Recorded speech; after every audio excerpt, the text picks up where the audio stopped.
Let's see, there's Mercury, Venus, Earth, Mars, Phaeton, Jupiter. Wait, hold on. What Phaeton am I talking about? Well, let's see. It was the beginning of the 19th century, and the asteroid belt hadn't been discovered yet. In the year 1801, one man named Giuseppe Piazzi spotted the largest asteroid in the solar system, Ceres. At that time, people believed that there was a planet orbiting between Mars and Jupiter, and Ceres seemed to fit the bill.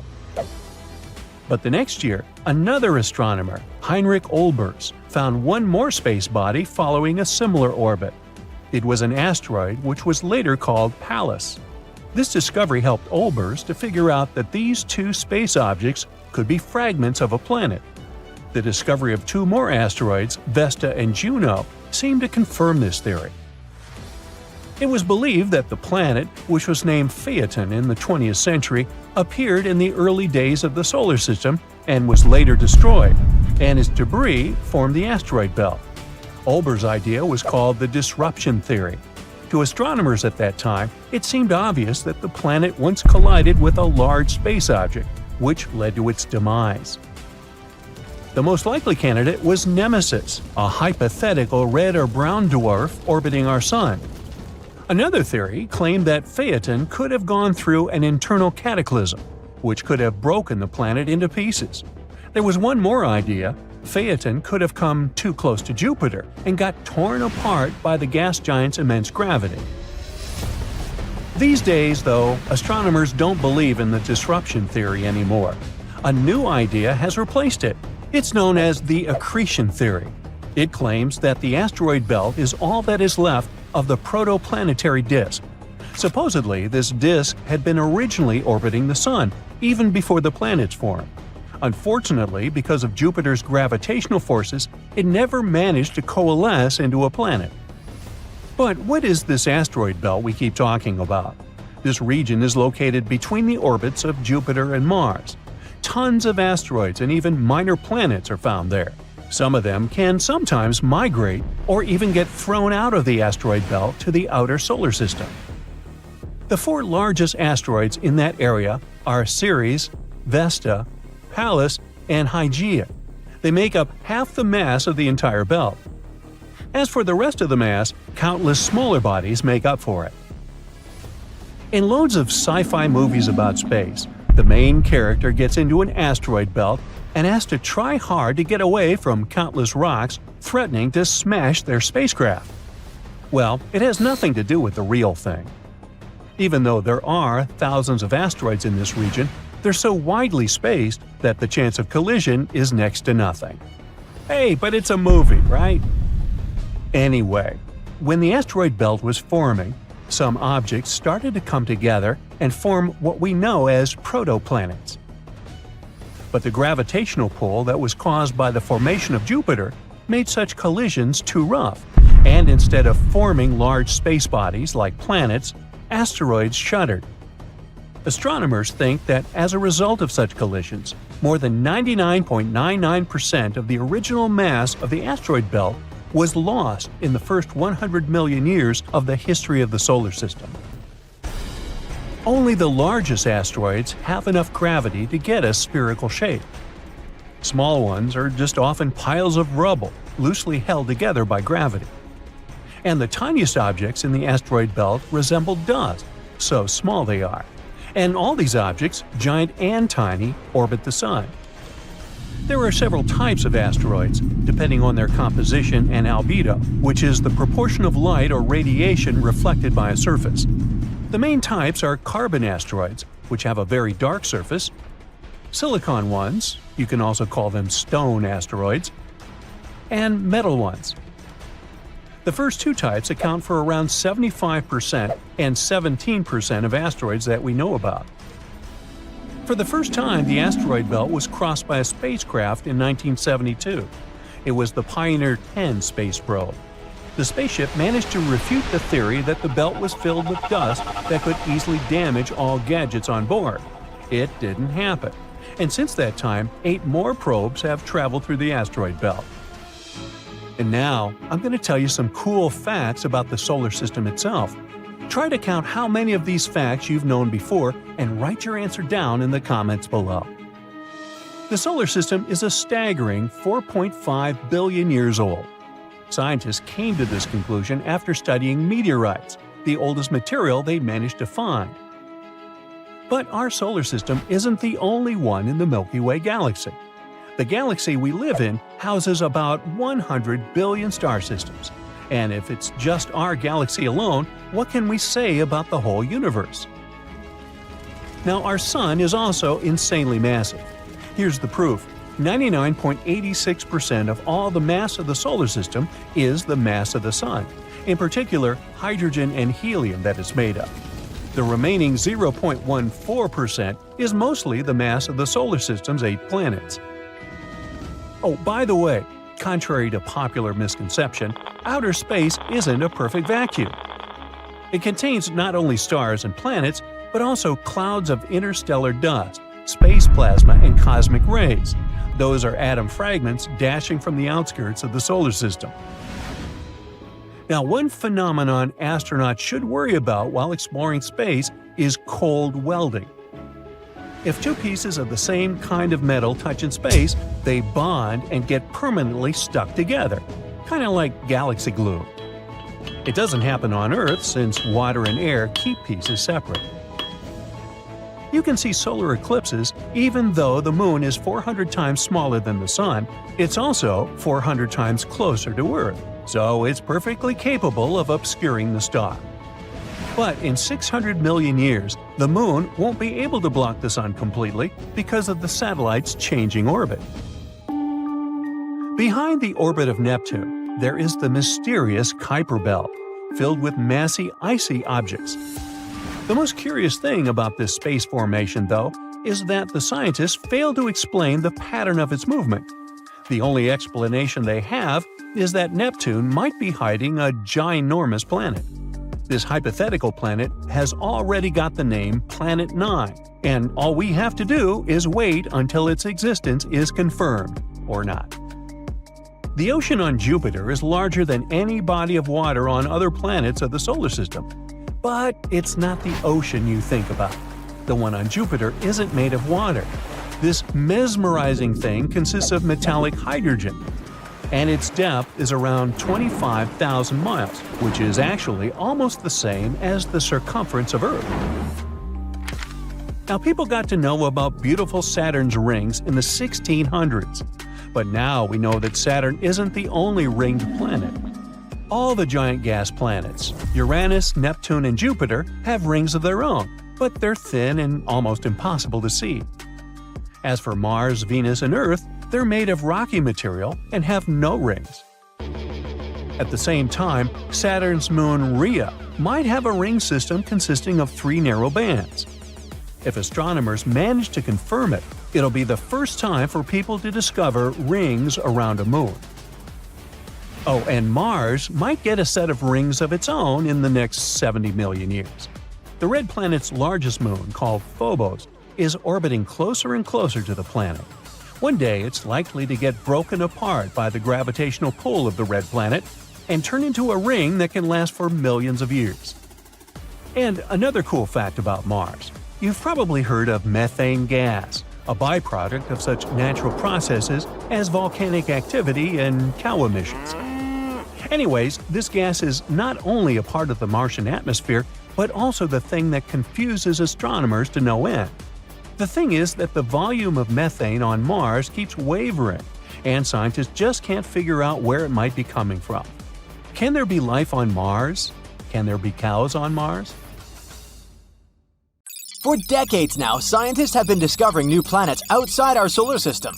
By 2023, we've found more than 5,000 of them, and many of these exoplanets could potentially even have life.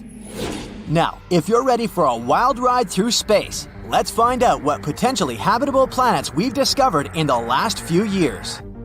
LP890-9b and LP890-9c. Buckle up because we're heading to LP890-9, a red dwarf star located a whopping 105 light-years away from Earth. This star is quite cool compared to our Sun, in terms of temperature, of course. It has a temperature of about 4,700 degrees Fahrenheit.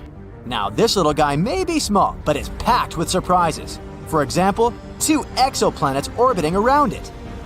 Moreover, both of these planets are likely terrestrial, meaning they are rocky, just like Earth. First up, we have LP90-9b, which was discovered in 2022 using the TESS telescope and later confirmed by the Speculoos telescope. This planet is a super-Earth, weighing in at about 13 times the mass of our own planet. It's also slightly bigger than Earth, with a radius about 1.3 times larger. And if you thought Mercury's orbit around the Sun was quick, just wait until you hear about LP890-9b.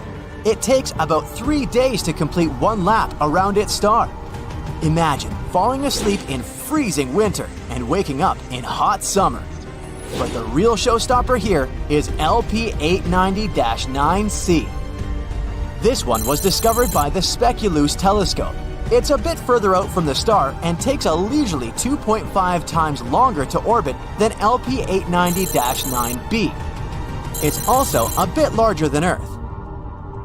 But its real claim to fame is its location within the habitable zone of its star. That means it could potentially have liquid water on its surface and a climate suitable for life. Now, this planet becomes a prime candidate for studying its atmosphere using the James Webb Space Telescope. But hold on. It's not all sunshine and rainbows for LP890-9c. It's also really close to its star, meaning it's full of radiation that could potentially make it less habitable.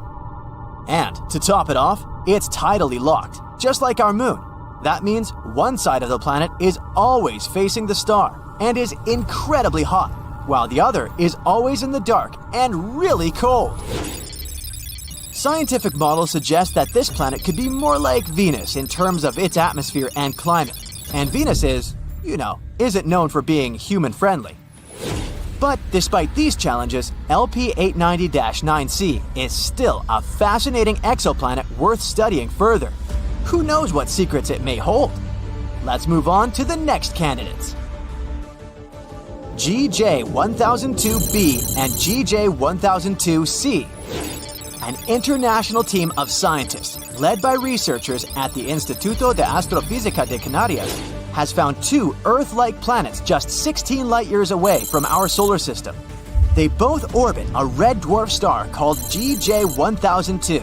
Our Sun is a yellow dwarf, which means that GJ1002 is much cooler and fainter than our own Sun. But that's okay. Both planets are very close to its star, so it shouldn't be too cold or dark on them. These planets, called GJ1002b and GJ1002c, are both in the habitability zone of their star, meaning they could potentially support life. Also, both of them have masses similar to that of Earth. GJ1002b is the inner planet and takes about 10 days to orbit its star, while GJ1002c takes a little over 21 days. These planets are great candidates for studying their atmospheres and could even be targets for future missions to search for signs of life. The most important thing is that these 2 planets could potentially support life, and that's pretty cool. Plus, the fact that they're located so close to us means that we might be able to visit them someday. Well, maybe not us personally, but And maybe one day, we'll even find some extraterrestrial life on one of these planets. Now that would be out of this world. But moving on to the next one. Kepler 1649c.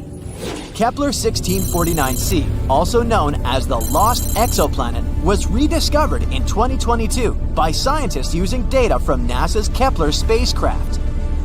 This exoplanet is located about 300 light-years away from Earth and orbits a small, cool star called Kepler 1649. It's about the same size as Earth, and just like the previous ones, it's located in the habitable zone of its star. Initially, the data about this planet was discarded. A special computer program called RoboVetter, written to automatically sift through the volumes of Kepler data, labeled this candidate as a false positive. In other words, the program thought it was just some kind of an error or interference. Fortunately, the researchers double-checked such things, and when rechecking the data, they managed to rescue poor Kepler 1649c. Now we know that this is a terrestrial planet just like Earth, and if it really does contain water, there could even be life there. But don't pack your bags just yet. There are still many unknowns about Kepler 1649c. For example, we don't know what its atmosphere is like or what kind of surface it has. It's also possible that the planet is tidally locked, just like LP 890-9c. That would be, unpleasant. That's why Kepler 1649c is definitely worth further study. Maybe it turns out to be a perfect place for us to set up a vacation home in the future. Just make sure to bring plenty of sunscreen since the planet is pretty close to its star and things could get pretty toasty. Kepler 1638b. This exoplanet is located about 5,000 light-years from Earth in the constellation Cygnus.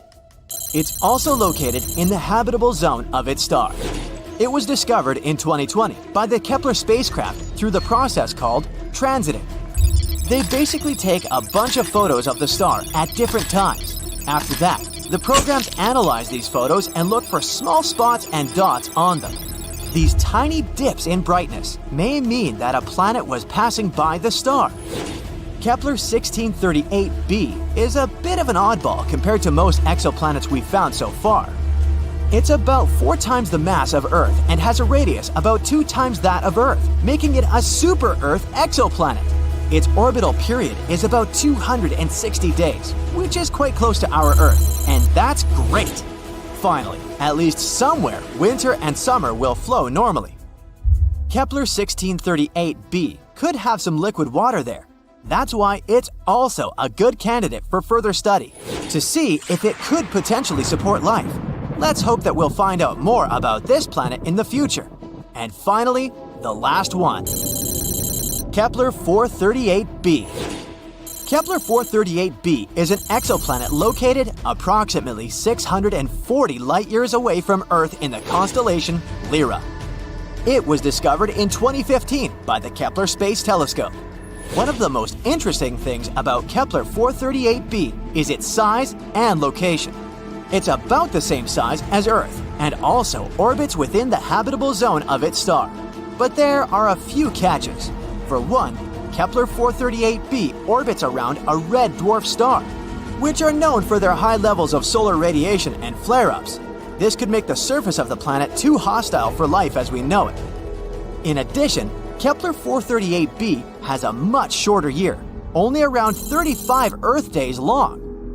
This could lead to extreme temperature fluctuations on the planet's surface, but maybe it's home to some hardy extraterrestrial life forms that have adapted to its unique conditions. Or maybe not. Either way, it's definitely worth keeping an eye on. This is a small list of exoplanets that we've discovered in recent years. Now, with the use of new technologies, we'll be able to find new exoplanets much more often. Let's hope that at least a few of them will really be inhabited. In a star system far, far away, to be more precise, 2,600 light-years away, there's an exoplanet called Kepler 1658b. It's a gas giant that resembles our Jupiter. But what differentiates it from Jupiter is that this poor planet is doomed. It's spiraling toward its parent star, which will eventually end in a fiery collision. But the most interesting thing? Astronomers would have remained totally ignorant of this fact if not for a tiny clue. It was a really minuscule change in the planet's orbit. It wouldn't have been noticed if astronomers hadn't compared more than a decade of data received by different telescopes. More precisely, scientists have been watching the exo-Jupiter pass between our planet and its parent star once every 2 weeks for the last 13 years. And they've noticed that the orbit of the planet is getting smaller and smaller.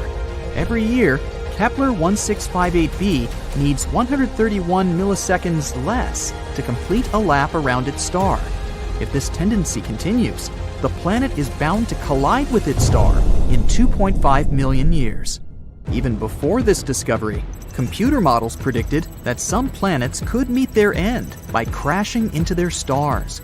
But this is the first time when astronomers have some real proof of such an outcome by measuring almost imperceptible changes in a planet's orbit. They now know for sure what happens when a planet is going to crash into its star, even though we probably won't be around to witness it. But let me tell you a bit more about the doomed planet. It was discovered by NASA's now retired Kepler Space Telescope. It was launched in 2009, and its mission was to find planets orbiting other stars, aka exoplanets. And the very first exoplanet the telescope spotted was the very gas giant we've been talking about. But it took astronomers about a decade to confirm that this space object was indeed an exoplanet. This world is like a denser version of Jupiter. I mean, take 6 Jupiters worth of material, roll it into a ball about 1.1 times as wide, and voila! The planet is tidally locked to its parent star, which means that it makes one complete turn every time it finishes a lap around the star. As a result, the same side of the gas giant is always facing the star. It's the same as what happens to the Moon. Our natural satellite is tidally locked to Earth. That's why we only see half its surface. Now, what is making the exo-Jupiter fall into its star? The same process that is pushing the Moon away from Earth. When a moon orbits a planet, or a planet orbits a star, their gravity forces interact and tug on the other's mass. That's what causes tides on Earth. This tugging releases some energy. It can make an object speed up and slow down. In the first case, a space body will move higher. In the second, it will start moving lower. And this is exactly what's happening to the gas giant. Its parent star is 1.5 times the mass of the Sun. So, no wonder its tidal forces are gradually slowing down the planet's movement, making it fall inward. This all sounds kind of tragic, but this potential collision is by far not the weirdest thing happening in space. Let's look at some others. For example, Betelgeuse, a red giant in the Orion constellation, started to dim in 2019. This confused astronomers. By that time, the star had already swollen to enormous proportions. If it was to replace our Sun, its outer surface would spread far beyond Jupiter's orbit. And then Betelgeuse became dimmer in the fall of 2019. This process continued through February 2020. The changes could be seen with the unaided eye. No wonder, the star's brightness had dipped by 2/3. At that time, astronomers were sure Betelgeuse was about to explode into a supernova. They continued to observe the star, but unexpectedly, it returned to its regular brightness. Thanks to the Hubble Space Telescope, scientists figured out that the star had ejected some of its material, and this partially blocked its light. How about cotton candy exoplanets? Those are particular planets outside of our solar system. Also called superpuffs, they have the lowest density ever discovered. This gives them an airy, fluffy appearance. But despite looking like the most popular amusement park treat, such planets are enormous. Come to think of it, scientists often discover strange things in space. Some of them look like blurry blobs. But there's one type of these blobs that doesn't look like any other known space body. The odd radio circles are only visible in radio telescopes. They might be the remains of supernovae, but some astronomers go as far as to claim that they might be the throats of wormholes. Those are hypothetical tunnels between two very distant points in space. The Juno mission noticed something weird in the upper atmosphere of Jupiter. The unusual phenomenon was blue sprites and elves twirling above the planet's surface. These are two kinds of bright flashes of light that appear for short periods of time, mere milliseconds. They extend up and down toward the surface of the planet. On Earth, such flashes usually happen at the height of 60 miles above massive thunderstorms. Rogue planets don't orbit their stars, maybe because they don't have any. These free-floating space bodies travel across the universe and can end up literally anywhere. They're also pretty hard to find. Rogue planets produce only weak emissions, but not so long ago, astronomers spotted the smallest rogue planet in the Milky Way. It's smaller than Earth, but a bit bigger than Mars. Fast radio bursts are blindingly bright bursts of radio waves. They pack as much energy as our Sun produces in days, but last mere milliseconds. Most of these fast radio bursts come from far, far beyond the Milky Way. But recently, astronomers have detected some originating in our home galaxy, and their source is a magnetar just 30,000 light-years away from our planet. If it does exist, nuclear pasta is the strongest material in the entire universe. Formed from the leftovers of extinguished stars, this substance gets squeezed into spaghetti-like tangles of material. It can break, but only if you apply 10 billion times the pressure needed to shatter steel. Not so long ago, scientists discovered that one of the most massive stars in the neighborhood had just disappeared. It was a star 75 million light-years away from Earth. Normally, it'd be too far away for astronomers to clearly see individual stars, but only unless they're huge. And the star we're talking about was enormous. It was shining 2.5 million times brighter than the sun. For the last time, astronomers saw the star in 2011. They decided to examine it more closely several years later, but it was already too late.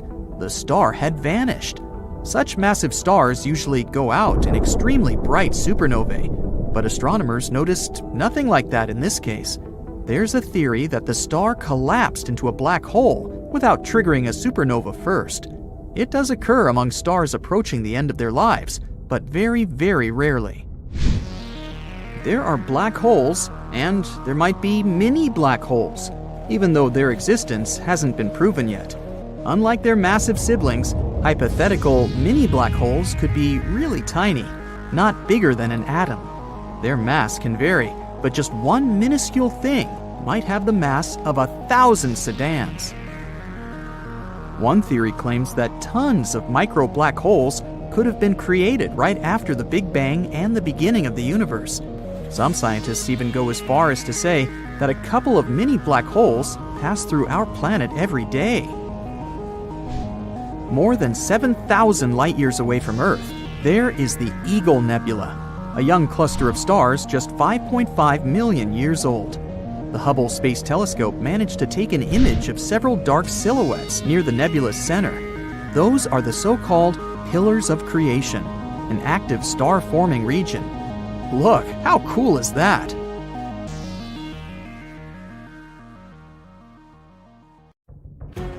Perhaps we've all stopped to think at one point about what it would be like to live on another planet.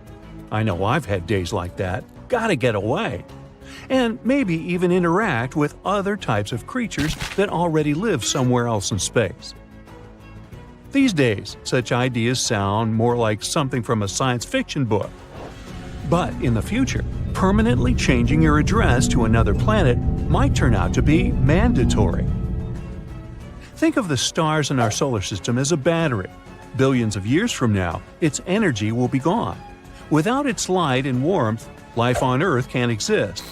When you think about it this way, we have to hope that future humans will have found some other place to live by then. Thankfully, there's good news. Recently, scientists at NASA have announced that they have found a new planet that might be able to support life. They call it TOI 700e. E is roughly the same size as Earth, and it's located in a region of space where scientists think water could exist in its liquid form, which is crucial for the development of life. This planet is not the only one, though. Close to it, there's another promising planet which they call TOI 700d, but this one is further away from its star. Because of the distance from the main source of light, Planet D lies in a special area called the Conservative Habitable Zone. In simple terms, scientists aren't sure whether life might exist on this one, but they don't exclude such a possibility. Planet E is in the optimistic zone, which means that it's possible that it has water and even an atmosphere. Hey, at least we have some options. The two planets are in a solar system that's only 100 light-years away from Earth, which is considered pretty close in space terms. NASA found these planets by watching the light from the star and measuring how it moves when a planet passes in front of the star. This is the first time that NASA has found a solar system with multiple planets that could have life. So far, scientists have found over 5,000 exoplanets. and they think there could be at least 10,000 more. Specialists at NASA are looking into the ways to figure out if any of these planets could harbor life. But they also say we might find forms of life we don't expect to see, and that we should be open to other possibilities. That's because we only know about what life can be by looking at our own planet. Sure, everything sounds enticing so far, but don't pack your bags just yet. As appealing as these new planets might sound, there's still one problem: getting there. Scientists have been researching for decades how people can stay in space and thrive for long periods of time. And history tells us it's no easy project. Back in 1962, John Glenn became the first American to orbit our planet. To circle Earth a mere 3 times, he had to go through months of technical and physical preparations. These days, advanced technologies help us investigate Mars better, and scientists have figured out that there is water and materials on the red planet that may be useful to people. It has sparked the idea of sending people to Mars to live there, just to begin with. The first manned Mars mission is scheduled for the late 2030s or early 2040s, if everything goes well. The plan is for this to be a round trip, but even if NASA manages to plan everything well, the round-trip journey will still take about 500 days. It all depends on Mars and Earth's positions in their orbits around the Sun. One of the biggest problems with living on Mars is gravity. For starters, the astronauts will arrive at the red planet after months of living in microgravity. It means it could take them a lot of time to physically get in shape before they could start exploring. That's because living in microgravity conditions heavily affects the human body. It might mean loss of bone and muscle mass, as well as a shift in the normal movement of body fluids, which tend to go upward. This can lead to pressure on the eyes and even problems with people's eyesight. But Mars is right here, in our own solar system. What about planets that are light years away? The answer is still up for debate. It may sound cool to travel really fast, like at the speed of light. So far, scientists believe it's not possible. Sure, we may have been able to create airplanes that travel faster than sound, supersonic aircraft, but it's not the same. There's quite a difference, actually. Light is about 1 million times faster than sound. Traveling at the speed of light would mean we could go from Earth to the Moon in 1 second, or from Los Angeles to New York in less than the blink of an eye. But what stops us, though? Some say it's energy. It may be possible to make something go really fast, but it'll take a whole lot of energy. In this case, engineers will need to find new ways to make things move in space. Right now, rockets use fuel that is similar to the gasoline you use in your car. But that's not very efficient when it comes to space travel. Other ways to push a spacecraft include using electric or magnetic forces. One promising idea is using a solar sail, which is like a large, thin sheet of plastic that can be pushed through space by sunlight. Some spacecraft have already used solar sails, and scientists think they could go up to about 10% of the speed of light. If other planets in our solar system turn out to be inhospitable, and we can't invent spaceships that move fast enough, we might still have a choice. Secret Option C. It was first proposed by a scientist who wrote an interesting study about a special type of planet. It suggests that we might not need spaceships to move around and escape problems on our own planet. We could use planets that are not orbiting a star. They're called rogue planets. Ooh. Instead of gravitating toward a star, these lonesome space objects simply drift alone through space, doing their own thing. Think about it this way. Moving to Mars is like moving to an already furnished house. Regardless of how nice it would be, you would still have to adapt to it. You'd have to get used to how much light gets in through the windows every day, and to climbing up and down the stairs to get to the living room. Moving to a rogue planet means we'd start from scratch, building our own house from the ground up, perfectly adapted to our needs. Free-floating planets are usually seen as cold, dark, and not suitable for life. But if they have underground resources, they can be useful. They offer a constant surface gravity, a lot of space, and resources. They can also provide water and protection from space radiation. If we become an advanced enough civilization, we might be able to control the planet and even create new types of energy. So the next question would be where we could find such a rogue planet. It's hard to know how many of these there are in the universe, but scientists have found a bunch of them in one region of the Milky Way galaxy. Some rogue planets have been kicked out of their own solar systems because they were bad. No, not really. It was because of gravity, while others might have formed on their own. Either way, we don't want rogue planets to get too close either, at least not in the near future. The chances of a rogue planet entering our solar system are extremely low. But if it did, it could mess things up for us. Depending on its size, a rogue space object might divert other planets off of their course around the Sun, which could alter their exposure to light and warmth. And if it crashes into the Earth, well then, that would be a bad thing too. As scientists continue to explore the vast expanse of the universe, they've made some incredible discoveries that have left them with more questions than answers. From a scorching super-Earth to a football-shaped world, the exoplanet discoveries of 2022 are truly out of this world. So, hold on tight, the future of exoplanet discoveries is looking brighter than ever. Number 1.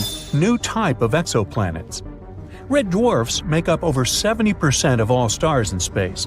So, in September of 2022, scientists decided to take a closer look at the small worlds orbiting them. What they found was amazing. New type of exoplanets that were made of half rock and half water, either in liquid or ice form. The researchers suggested that these planets likely arose from icy material and were born far away from their stars, past the ice line, where surface temperatures are freezing. But they later migrated closer in, to where the astronomers detected them. This discovery could have huge implications in the search for life in the cosmos. Though these planets are loaded with water, they might not be covered in oceans. Who knows? Maybe one of them will be the next Earth 2.0. Number 2. Jupiter-sized world. Imagine a planet so massive and mysterious, it's like a hidden Jupiter in our galaxy. Well, we just discovered one of those orbiting a star just 379 light-years away. Just. We've named it the TOI 2180b, and it's got everyone talking. Why? Well, for starters, this planet takes a whopping 261 days to orbit its star, which is much longer than most distant gas giants we've come across so far. But that's not all. The temperature on this world is surprisingly mild, averaging at a balmy 170 degrees Fahrenheit. For comparison, the temperature on Jupiter and Saturn is around minus 280 degrees. It's like a bridge between the giant exoplanets we've found and our Jupiter. But the question remains, how did this planet get to be so different? Scientists are still trying to figure that out. Let's hope that we get some answers soon. Number 3. The Hulk Planet. This world is a place where the surface is covered in molten magma, and the year lasts just half a day. Welcome to TOI 1075b, an exoplanet that's been dubbed the Planet Hulk by scientists. Located 200 light-years away, this super-Earth is one of the most massive ever discovered. Its proximity to its parent star causes its surface to reach scorching temperatures of 1922 degrees. It's so hot that any form of water would evaporate instantly, and the air would be filled with vaporized rock. But it's not just the heat that's impressive, it's also its size. TOI 1075b is nearly 10 times the mass of Earth, making it one of the most massive super-Earths ever discovered. But the mystery doesn't stop there. The planet's orbit takes just 14.5 hours, making it one of the shortest orbital periods ever recorded for a planet of its size. What an exciting addition to our catalog! Number 4. 3 doomed planets. Astronomers made a shocking discovery of 3 planets that are circling in a dangerous dance next to the slowly fading stars. Just a decade ago, scientists never even imagined such planets could exist. These gas giant planets, similar in size to Jupiter, orbit way too close to their slowly fading stars. They're basically walking on the edge. Take one of them, for example, dubbed TOI 2337b. Its orbit will likely send it hurtling straight into the fiery arms of its host star in less than 1 million years. Well, I won't be around then. As these stars enter their final days, they're pulling in nearby planets like a black hole, altering their orbits and potentially causing catastrophic collisions. And as these planets get closer to their stars, their atmospheres heat up and swell, leading to some mind-boggling differences in density. But despite the doom and gloom, studying these worlds could give us valuable insights into the evolution of our own solar system. Number 5. Planet with a barium's atmosphere. These are 2 hot blazing planets, each with an atmosphere made of the heaviest element ever found in an exoplanet, barium. These planets, known as WASP-76b and WASP-121b, are ultra-hot gas giants called super-Jupiters that orbit incredibly close to their stars. These planets are basically like giant balls of fire, with one side facing the star, cooking at temperatures hot enough to vaporize iron and other metals. But as the hot iron vapor is blown into the planet's cooler night side, it turns into liquid and falls as iron rain. And these planets held a special surprise for us. Barium is a heavy metal, about 2.5 times as heavy as iron.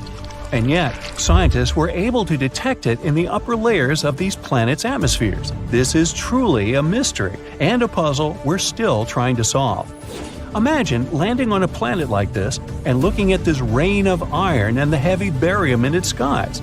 That would be awesomely horrifying. Number 6. The Football Planet.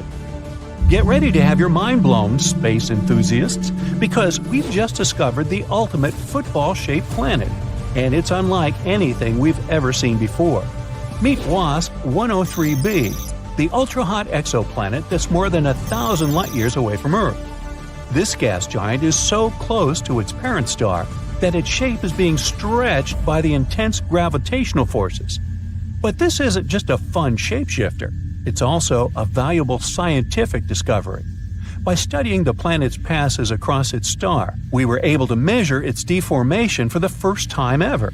It's like taking a snapshot of a planet in motion, and it's giving us insights into the extreme conditions that these planets can endure. This is truly a great discovery. Number 7. A zodiacal light. Are you ready for a cosmic ghost story? Scientists and high school students in China have uncovered a spooky phenomenon on 3 distant exoplanets. It's called zodiacal light, a glow that's similar to the one seen here on Earth during sunset.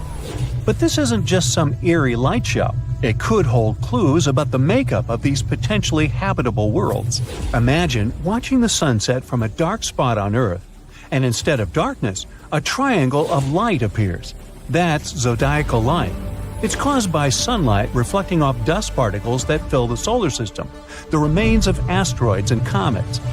A team of researchers analyzed 47 potential habitable exoplanets named Kepler-69c, Kepler-1229b, and Kepler-395c, all super-Earths, had signs of this light. This discovery is more than just a spooky phenomenon. It could reveal information about the presence of asteroids and comets in these exoplanet systems, which could be difficult to detect otherwise. So that's pretty neat. Number 8. A planet with silicate clouds. Introducing VHS-1259b, not a home video recording system, but a strange and exotic world shrouded in mystery and wonder. A place where the clouds are made of sand and the sky is forever red. This isn't the stuff of science fiction, but a real-life discovery made by the brilliant minds at NASA. This is a brown dwarf exoplanet that's making waves in the astronomical community. It's way too massive for a planet, nearly 20 times the size of Jupiter, but it's not quite a star. It's something in between, a cosmic enigma that defies definition. But what's really crazy about VHS-1256b is its atmosphere. Scientists have discovered that this strange world is cloaked in thick clouds of silicate grains, similar to sand.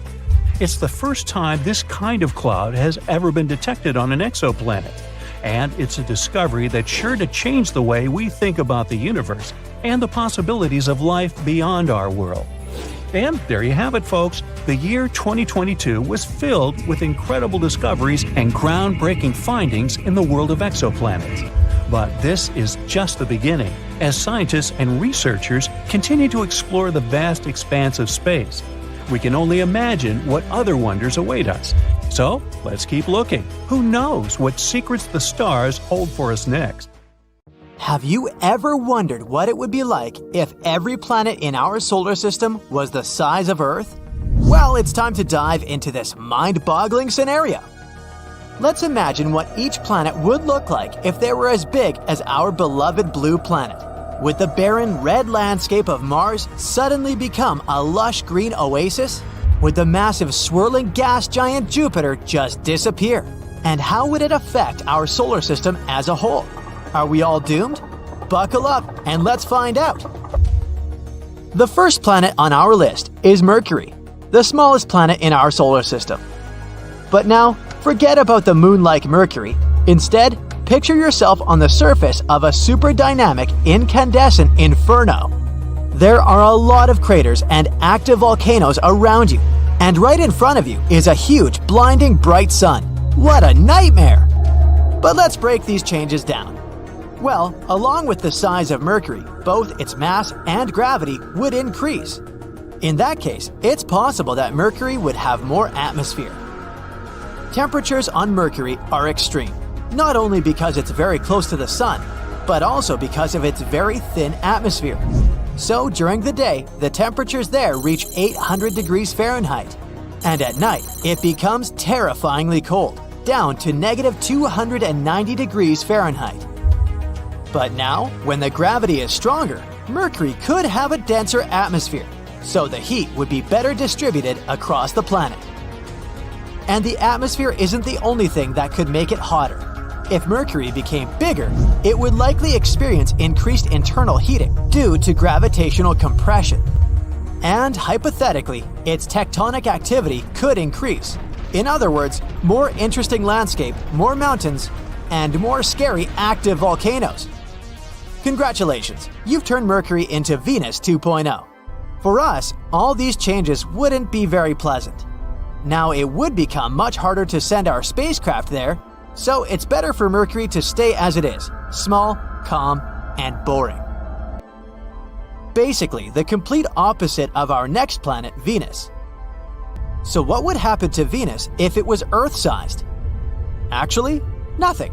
It wouldn't change at all because Venus is already almost the size of Earth. It's even called the Earth's twin, although twin is a big word, of course. In reality, we couldn't be more different.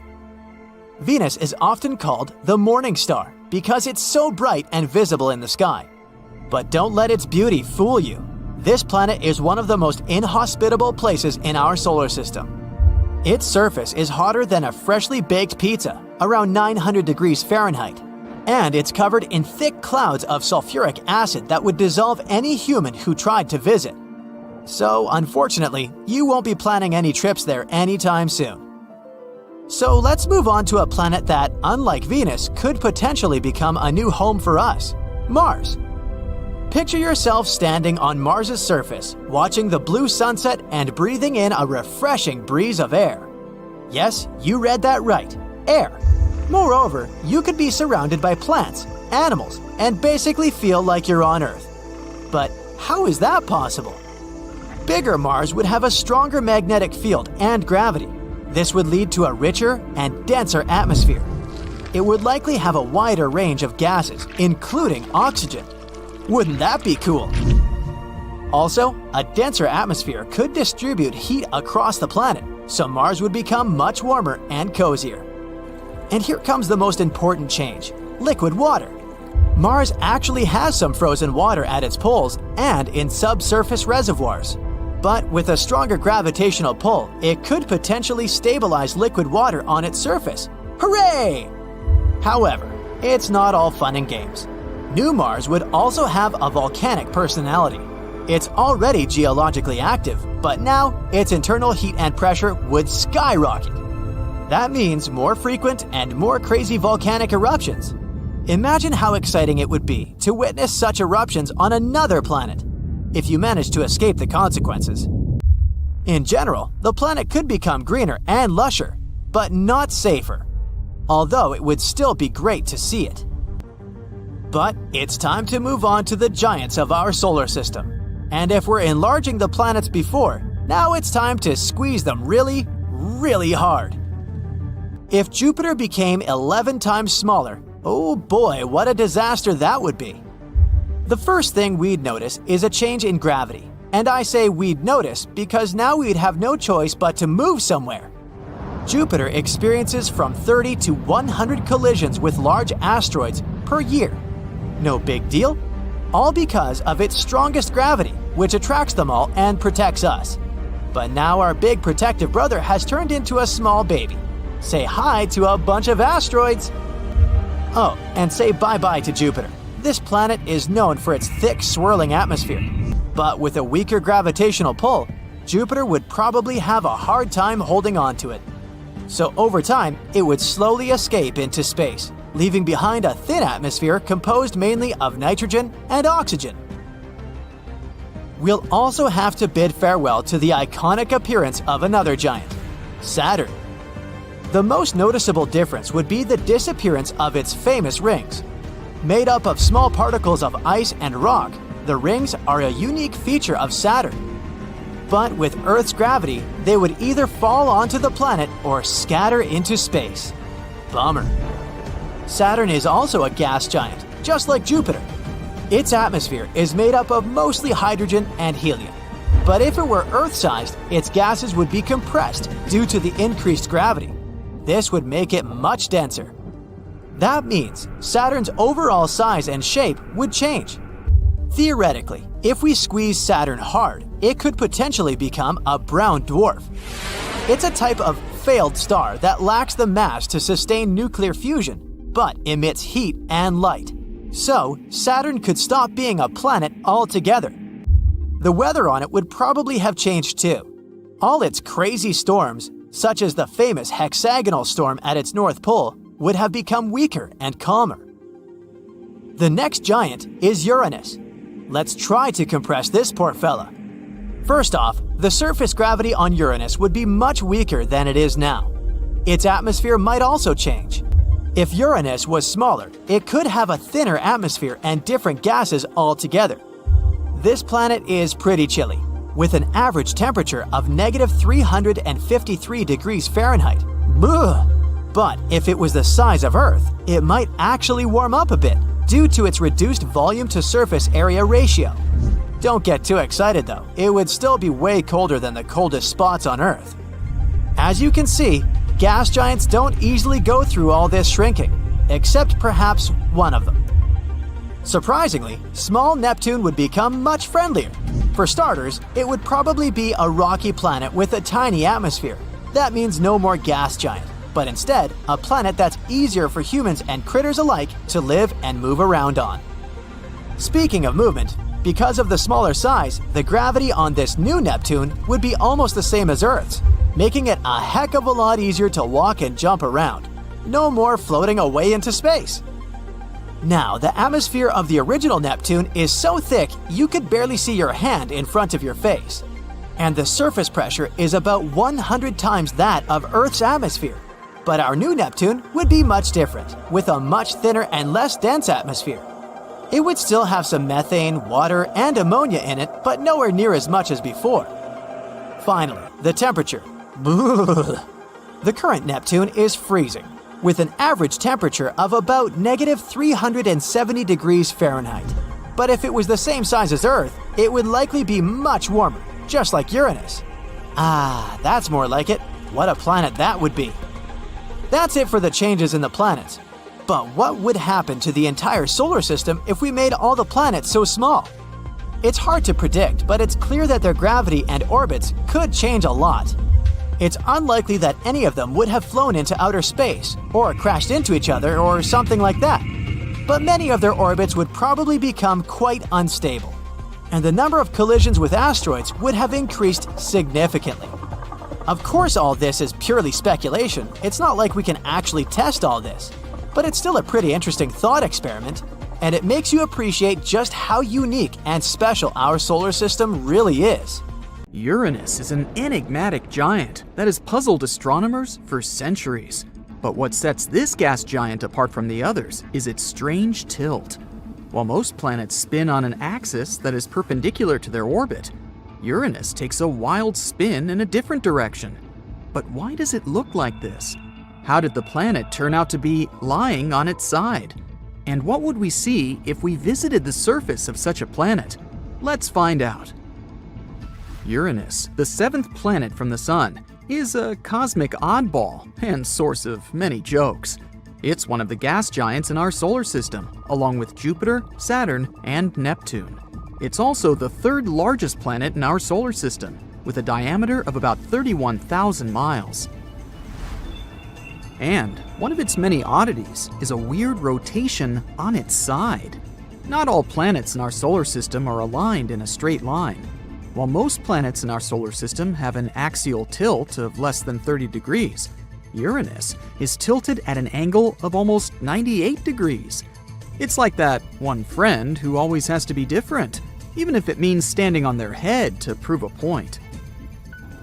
So its north and south poles are facing east and west. It's like the planet got lazy and just rolled over one day, deciding to take a nap. And why is Uranus so tilted, you ask? Scientists once thought this was due to some kind of collision. They thought that something gigantic crashed into Uranus, something like what happened to our Earth. A dwarf planet crashed into it, the Earth tilted slightly, and the Moon was born from the remnants of the collision. But this theory had a problem. In the early universe, there were a bunch of asteroids, dwarf planets, and other large objects. And if this is so, then why is only Uranus tilted? All sorts of guys have crashed into other planets too, but they don't have such features. But recently, scientists have published a new study, and now scientists think that the culprit might be a long-lost moon that wandered away. Back in the days of the early solar system, the giant planets partied much closer together and way closer to the sun. But, as we all know, parties can get out of hand. Something caused Uranus and Neptune to migrate the farthest, like they were trying to get away from the sun's strict supervision. Each giant planet had a collection of moons, but they were constantly getting shuffled around during all this migration madness. Some planets lost moons, while others gained new ones. Uranus could have been born with a massive moon, or quickly captured one, and if that moon was big enough, it could have started playing games with Uranus's spin. This moon pulled on Uranus with its gravity, making the wobbling even worse. As time went on, it made Uranus tilt more and more. Eventually, it crashed into the planet, locking it into its current tilt. While the theory is pretty sound, based on computer models, we'll have to wait until at least 2030. That's when China plans to launch the Tianwen-4 spacecraft to take a closer look at Uranus and study it more. Who knows what other crazy space secrets we'll uncover next? Until then, we can all have a good laugh about the lazy, rebel planet that just can't seem to stand up straight. Such a funny and unique feature makes you wonder, what exactly would we see if we were standing on this planet? How would its strange tilt affect the view from its surface? Let's see, if you were standing on the surface of Uranus, although it doesn't really have a surface, it's more like a gas atmosphere, you'd enjoy a cool view. You'd see the sun rise in the east, just like on Earth, but then it would keep going around the sky in a tilted path, like a lazy spiral. About the sunset, though, I hope you have some patience, because it would take 42 years for the sun to complete one full circle around Uranus's sky. That's a really long time to wait before finally going to bed. But speaking of the sky, it would be a beautiful sight to behold. Uranus is known for its stunning, unique blue-green color. It's caused by the methane gas in its atmosphere. Methane absorbs red light, giving Uranus its cold hue. You'd also see some amazing clouds and storms swirling around the planet. But if you're looking for constellations, you're out of luck. The extreme tilt of Uranus means that its poles face towards the sun, so the stars would be all over the place in the sky. The constellations that are familiar to us would be unrecognizable from Uranus. Also, as the planet rotates, the position of the stars would change very often. For you sailors out there, good luck in navigation. But you could see its beautiful moons. Uranus has 27 known moons, with the largest being Titania, followed by Oberon, Umbriel, Ariel, and Miranda. These moons are thought to have formed from the same material that formed Uranus, and yes, the tilt affects them too. They orbit around the planet perpendicular to the planet's motion around the sun. And they aren't the only ones. Did you know that Uranus also has rings? Yeah, not only Saturn is so special. The rings are made up of ice particles, some as small as grains of sand, and others as large as several feet across.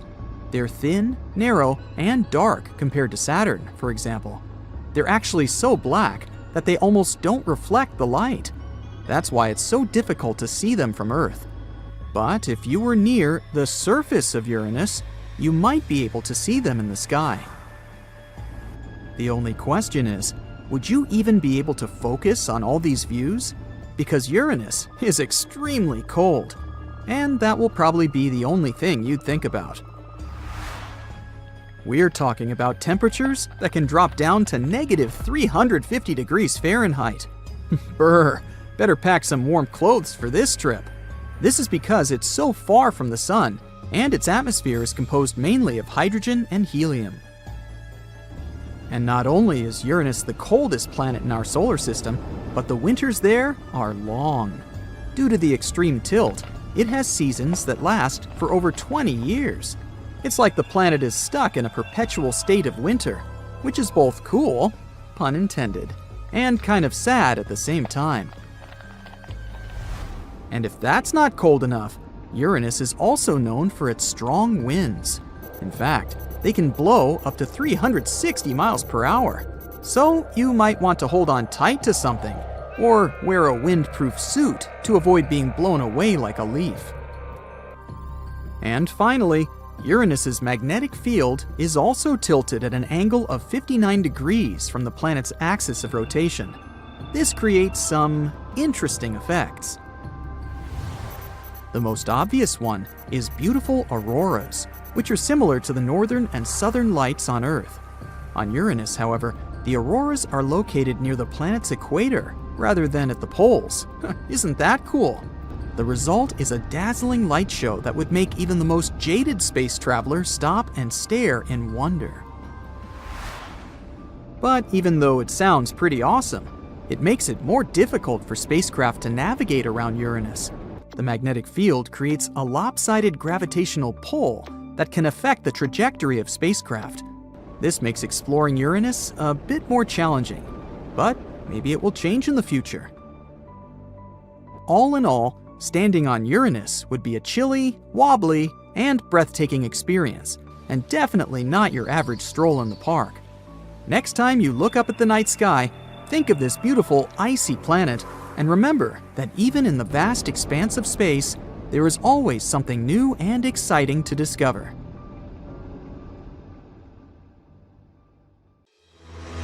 Let's see, there's Mercury, Venus, Earth, Mars, Phaeton, Jupiter. Wait, hold on. What Phaeton am I talking about? Well, let's see. It was the beginning of the 19th century, and the asteroid belt hadn't been discovered yet. In the year 1801, one man named Giuseppe Piazzi spotted the largest asteroid in the solar system, Ceres.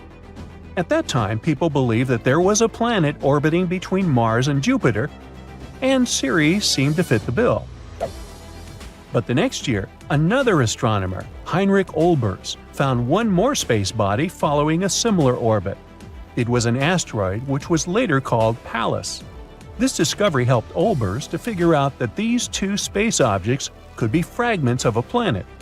The discovery of two more asteroids, Vesta and Juno, seemed to confirm this theory. It was believed that the planet, which was named Phaeton in the 20th century, appeared in the early days of the solar system and was later destroyed, and its debris formed the asteroid belt. Olbers' idea was called the disruption theory. To astronomers at that time, it seemed obvious that the planet once collided with a large space object, which led to its demise. The most likely candidate was Nemesis, a hypothetical red or brown dwarf orbiting our Sun. Another theory claimed that Phaeton could have gone through an internal cataclysm, which could have broken the planet into pieces. There was one more idea. Phaeton could have come too close to Jupiter and got torn apart by the gas giant's immense gravity. These days, though, astronomers don't believe in the disruption theory anymore. A new idea has replaced it. It's known as the accretion theory. It claims that the asteroid belt is all that is left of the protoplanetary disk. Supposedly, this disk had been originally orbiting the Sun, even before the planets formed. Unfortunately, because of Jupiter's gravitational forces, it never managed to coalesce into a planet. But what is this asteroid belt we keep talking about? This region is located between the orbits of Jupiter and Mars.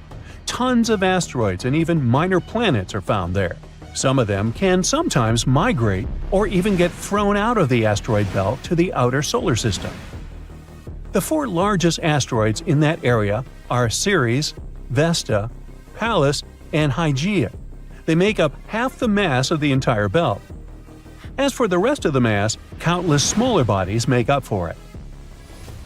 In loads of sci-fi movies about space, the main character gets into an asteroid belt and has to try hard to get away from countless rocks threatening to smash their spacecraft. Well, it has nothing to do with the real thing. Even though there are thousands of asteroids in this region, they're so widely spaced that the chance of collision is next to nothing. Hey, but it's a movie, right? Anyway, when the asteroid belt was forming, some objects started to come together and form what we know as protoplanets. But the gravitational pull that was caused by the formation of Jupiter made such collisions too rough, and instead of forming large space bodies like planets, asteroids shuddered. Astronomers think that as a result of such collisions, more than 99.99% of the original mass of the asteroid belt was lost in the first 100 million years of the history of the solar system.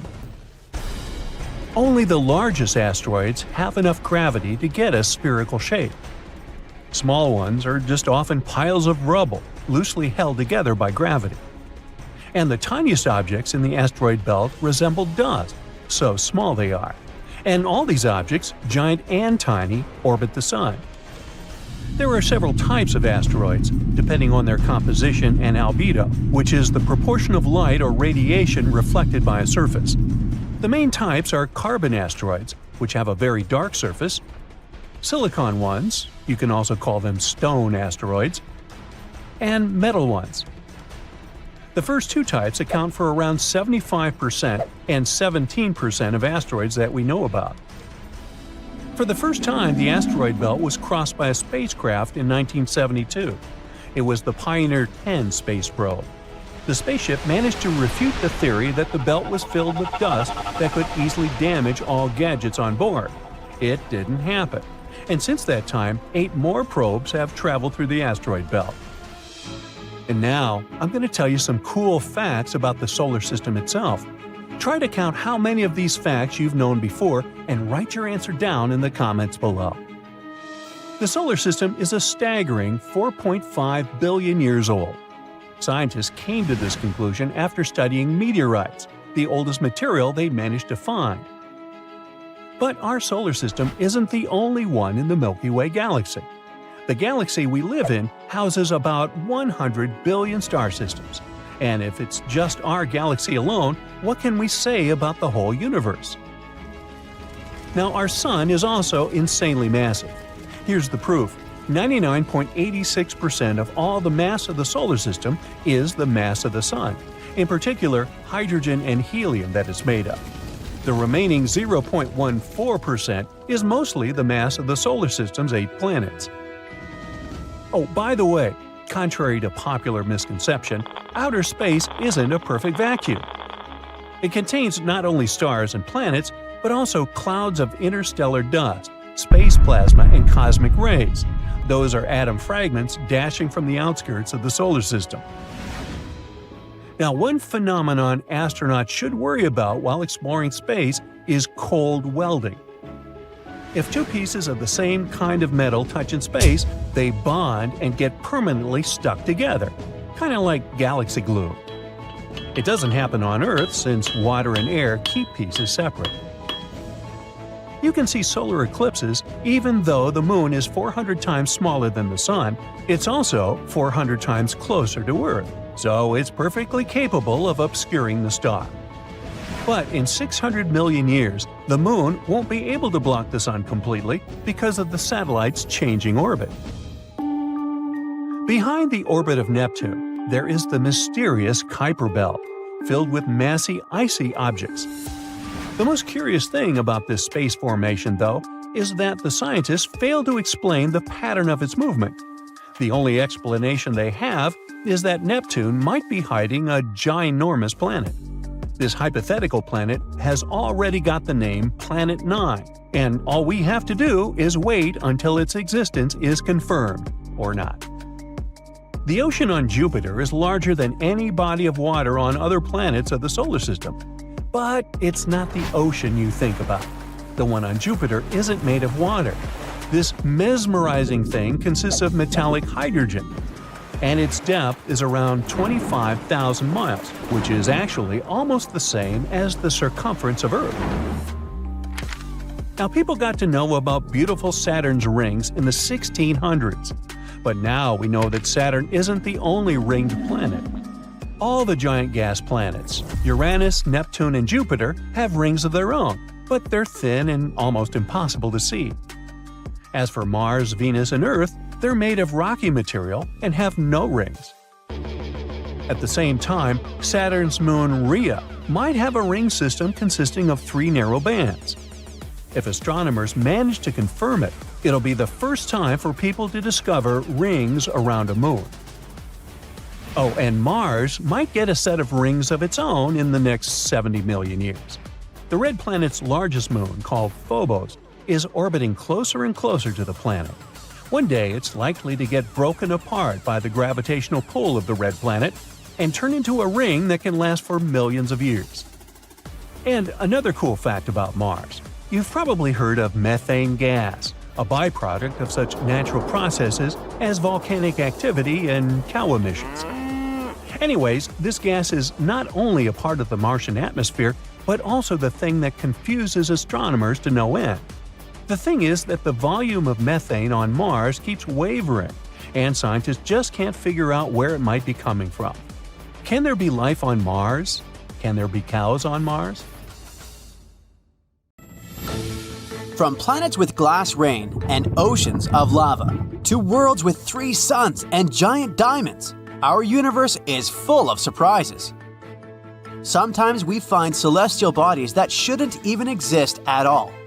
But despite all logical reasoning, they live and thrive. In 2023, we discovered another impossible planet, TOI 5295b. Once again, our universe turns out to be much more complicated than we thought. And this isn't the only strange planet that we've discovered in recent years. So, let's take a look at a couple of these impossible planets. TOI 5205b is the first one on the list. This is an unusually large planet orbiting a small star. It's located about 280 light-years from Earth. It's quadrillions of miles, but on a cosmic scale, it's pretty close. This planet was discovered just recently, in 2023. So why is it so special? Because it doesn't follow the rules of planetary formation, like other planets in its neighborhood. TOI 5205b is a bit of a rebel because it orbits a tiny red dwarf star that's only 4 times larger than Jupiter. What's so weird about it, you ask? Well, you see, a red dwarf is basically like the runt of the litter in the world of stars. This type of star is rather cold, about 2 times colder than the Sun. They have a reddish tint, hence the name. And yep, stars work quite strangely. The closer they are to red, the colder they are, and the closer to blue, the hotter they are. Hey, I don't make the rules.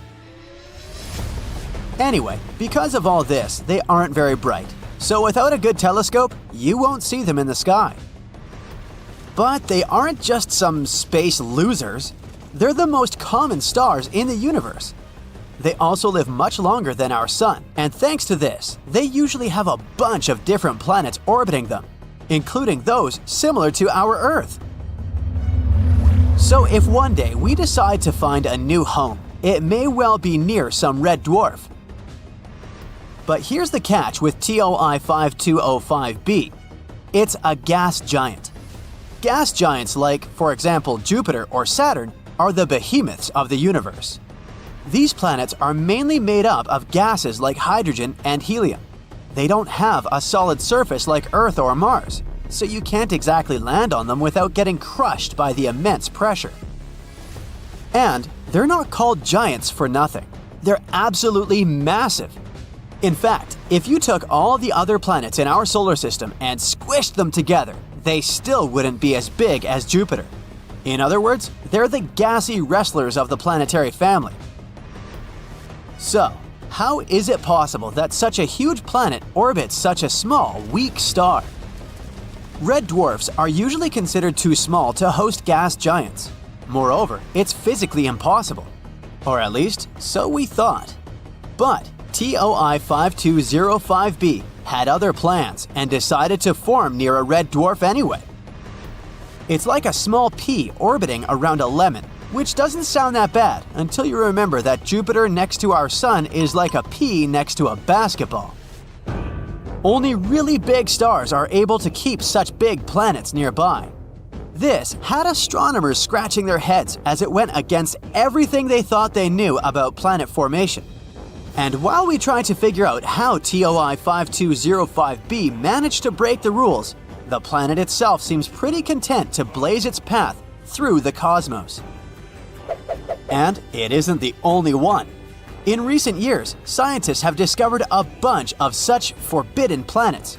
So let's check out the other ones. For example, TOI 3757b, a giant planet with the density of a marshmallow. Imagine a giant planet that's so soft and fluffy it's like a marshmallow floating in space. That's right, TOI 3757b is a gas giant that's been dubbed the Marshmallow Planet because of its incredibly low density.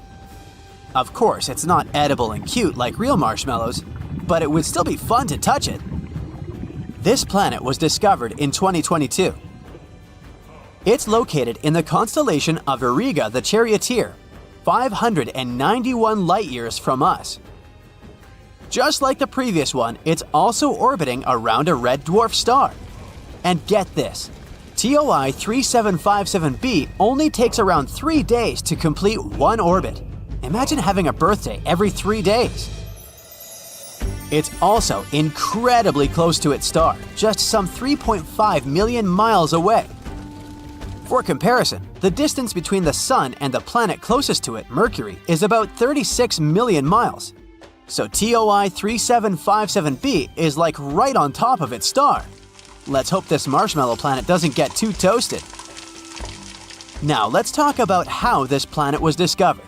It was spotted by the Transiting Exoplanet Survey Satellite, or TESS, a space detective on the hunt for new planets. The transit detection method is when scientists use the star's light to find their planets. When the planet passes through the star, it blocks a tiny portion of the star's light, making it look a little dimmer for a while. Scientists can detect this dip in brightness using special instruments. If the dip happens regularly, they can tell that there's a planet orbiting the star. The size of the dip in brightness tells scientists how big the planet is and how close it is to the star. If the dip is really small, that means the planet is probably pretty small too. And if the dip happens more frequently, That means the planet is probably closer to the star. And this is how we discovered our Marshmallow Planet and many other ones. Overall, TOI 3757b is a fascinating planet that's captured our imaginations with its unique properties. Now, let's move on to the next mysterious celestial body. TYC 8998-760-1b on the border of a planet and a star. Whew, that was a mouthful. Let me introduce you to a planet whose name I won't repeat. Well, this baby is also a gas giant. But not just any gas giant. In fact, it's so big, it could make Jupiter feel like a tiny pebble in comparison. I mean, it's 14 times the mass of Jupiter and 3 times as big around. Isn't that impressive? It orbits a very young, sun-like star 300 light-years away. This star is only 17 million years old, and yes, it's considered a baby among the stars. For comparison, our own sun is about 4.5 billion years old. But the star itself isn't that interesting. The planet, on the other hand, is a bit of a weirdo. You see, planets just can't be that big. With its enormous mass, it should be a star. It's kind of like the Caspian Sea, which is considered the largest lake in the world. Just as the Caspian Sea isn't really a sea or a lake, this planet is the middle child of the universe. Not quite a star, but not exactly a planet either. Some scientists think that it might be a failed star, which is like saying a cake that didn't rise properly. And let's talk about its temperature. You know how you feel like a baked potato when it's 90 degrees Fahrenheit outside? Well, this planet laughs at us. Its estimated surface temperature is a whopping 2,600 degrees Fahrenheit. That's hotter than a jalapeno popper straight out of the fryer. This time, the planet was discovered by the imaging detection method. You see, capturing pictures of exoplanets is no easy feat. The star is always way brighter and ruins the pic. It's like trying to take a selfie with your crush while your annoying little sibling is jumping up and down in front of you. But scientists have a solution. They use some specialized optics and clever observation methods, like coronagraphy. They basically block out the light of a star so that we can see the planet more clearly. Magic, right? And that's how they discovered this not-a-star planet too. And now it's giving scientists a lot to think about. It makes us question what we know about the formation of planets. Let's hope we'll find out more about it in the future. It's amazing to think about the weird and wacky things that exist in our universe, and these planets definitely fit the bill. Who knows what else is out there waiting to be discovered? Maybe someday we'll find a planet that's even more impossible than the ones we just discussed. Until then, keep your eyes on the skies and your mind open to the infinite possibilities of our universe. So, what is the habitable zone? Well, in my room, it's the small section which isn't buried in food wrappings and video games. But astronomically speaking, it's a region around a star where the temperature of H2O matters. Too hot and the water will evaporate. Too cold and it will freeze. So just like Goldilocks, the habitable zone is just right to allow liquid water to exist. And water is essential for life as we know it. Just ask the 3 bears.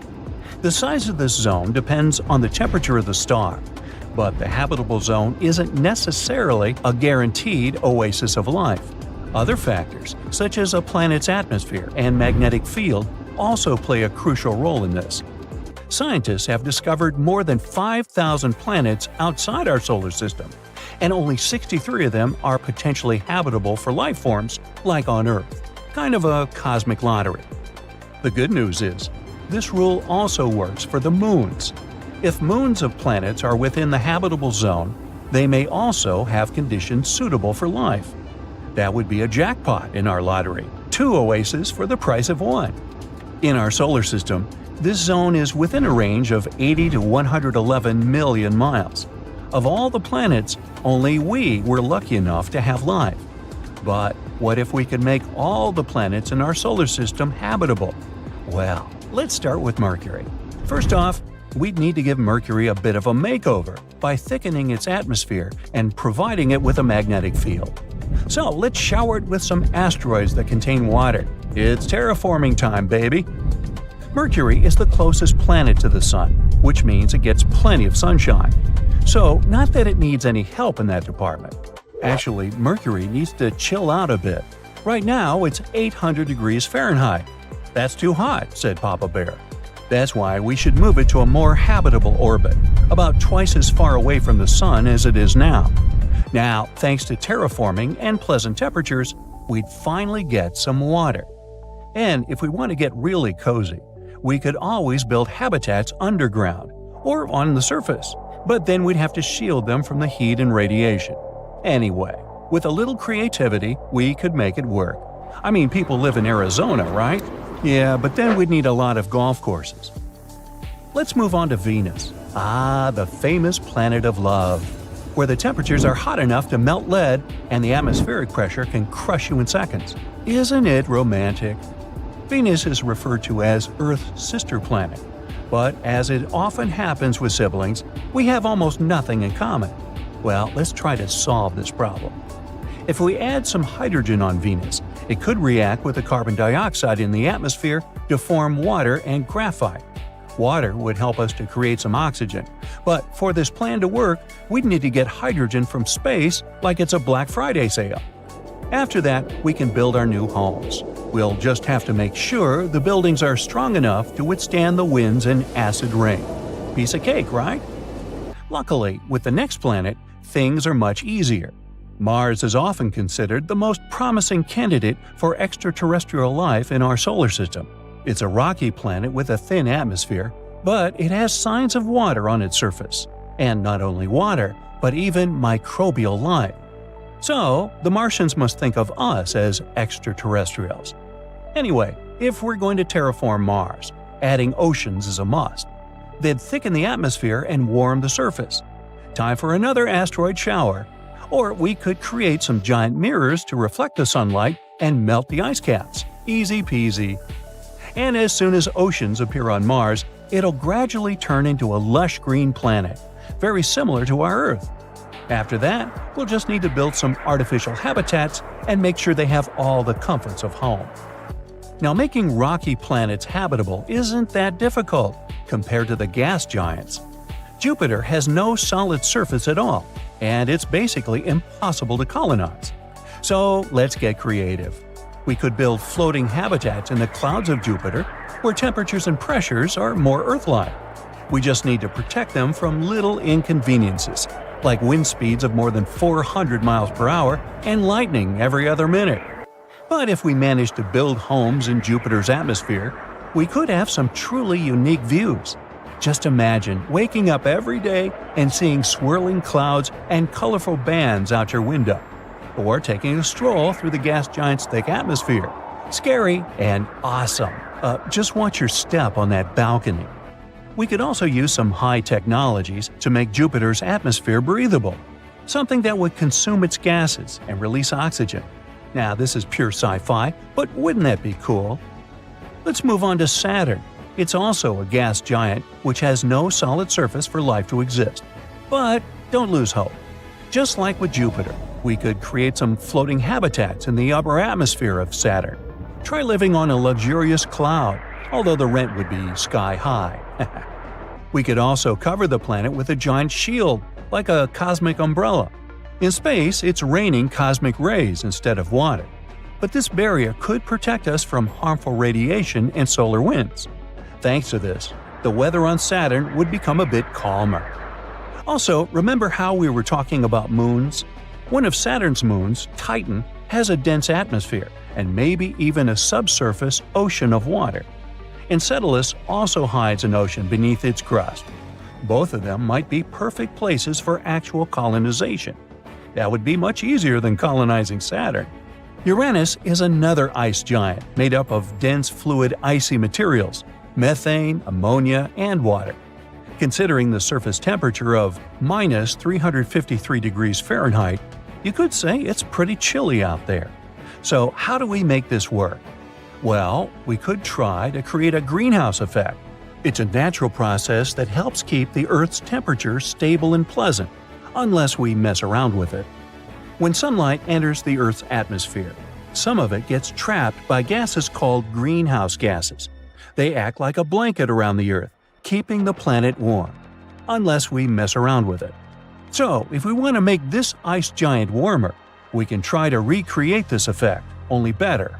For example, we could introduce some of these gases into Uranus's atmosphere, or build a network of mirrors to trap the heat from the sun. Although it would require tons of giant mirrors, and just imagine trying to position them all correctly. So, instead of all this headache, we could always set our sights on Uranus's moons. They're believed to have rocky surfaces and maybe even oceans that could support life. Plus, the views are out of this world. Moving on to the final planet, Neptune, the cool, distant cousin of the solar system.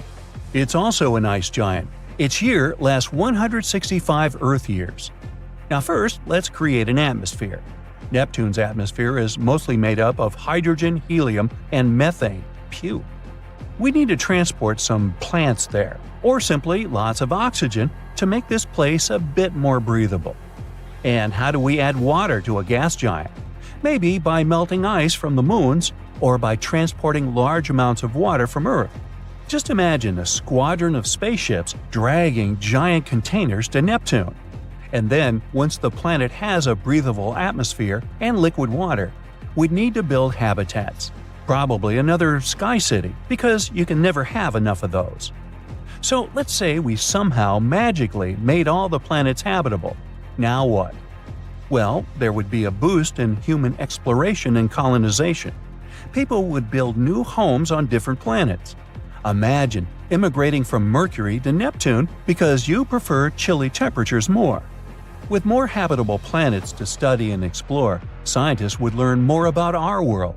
We'd have so many breakthroughs. Also, it's time for some interplanetary trade. We could mine tons of resources from planets, asteroids, and moons. A dream come true for Elon Musk. But of course, it's not all fun and games. All of this would most likely lead to conflicts over resources and territory. Imagine trying to keep peace between Jupiterians and Martians. Well, all jokes aside, the possibility of all planets being habitable is mind-boggling. But in reality, terraforming planets like this is impossible, at least for now. But who knows? Many things were considered impossible before, but this didn't stop us. So, let's keep dreaming. Meanwhile, we can clean up the planet we're already on. Have you heard about Planet 9?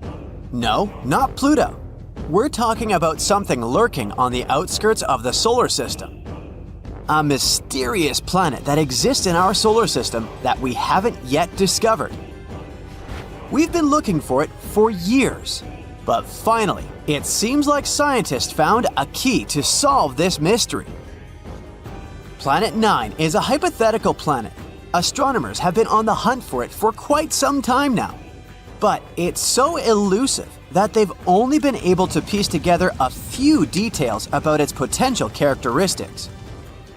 One thing we do know is that Planet 9 has to be a massive world, possibly up to 10 times the mass of Earth. That's one big planet. It's also thought to be a distant wanderer, hanging out somewhere between Neptune and Pluto. Some scientists think that Planet 9 might actually be a mini Neptune, with a thick, gaseous atmosphere and a rocky core.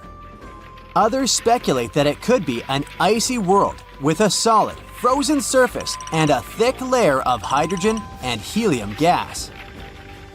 Of course, since we haven't actually found Planet 9 yet, we can't say for sure what it's like. We're not even sure that it even exists. Some say it's just a myth, like the Tooth Fairy or the Easter Bunny, but others are convinced that it's out there somewhere. And at the end of the day, we're not entirely sure if Planet 9 is even a planet. It might be a special kind of black hole or made entirely of dark matter. The search for Planet 9 began in the early 21st century when a group of astronomers realized that something wasn't quite right with the outer reaches of our solar system. They noticed that some distant objects, known as trans-Neptunian objects, were behaving in unexpected ways. Trans-Neptunian objects, or TNOs, are like the cosmic version of those items in the back of your fridge that you forgot about for years. They're small, icy bodies that hang out in the Kuiper Belt, beyond Neptune. So, scientists noticed that these guys started behaving weirdly. At first, they thought it might be a fluke. But as they dug deeper, they began to suspect that there was a ninth planet lurking out there. Why haven't we discovered it yet, you ask? Well, it may be because of Planet 9's weird orbit. All the other 8 planets orbit the Sun in roughly the same plane, which is like a flat disk. However, our hypothetical friend's orbit is different. It might be tilted and move in a different direction compared to the other planets. Its orbit might also be stretched out like an oval, rather than being nearly circular like usual. Because of this, Planet 9 might spend most of its time far from the Sun, like a true introvert. It only comes relatively close to the inner solar system every few thousand years. This would make it super faint and hard to spot, so the only way we may discover it is by studying the gravitational effects it has on our solar system. And this isn't the first time astronomers have gone looking for a new planet. Back in the 19th century, there was a similar hunt for a hypothetical Planet X. But this time, they were armed with much better technology and a much better sense of humor.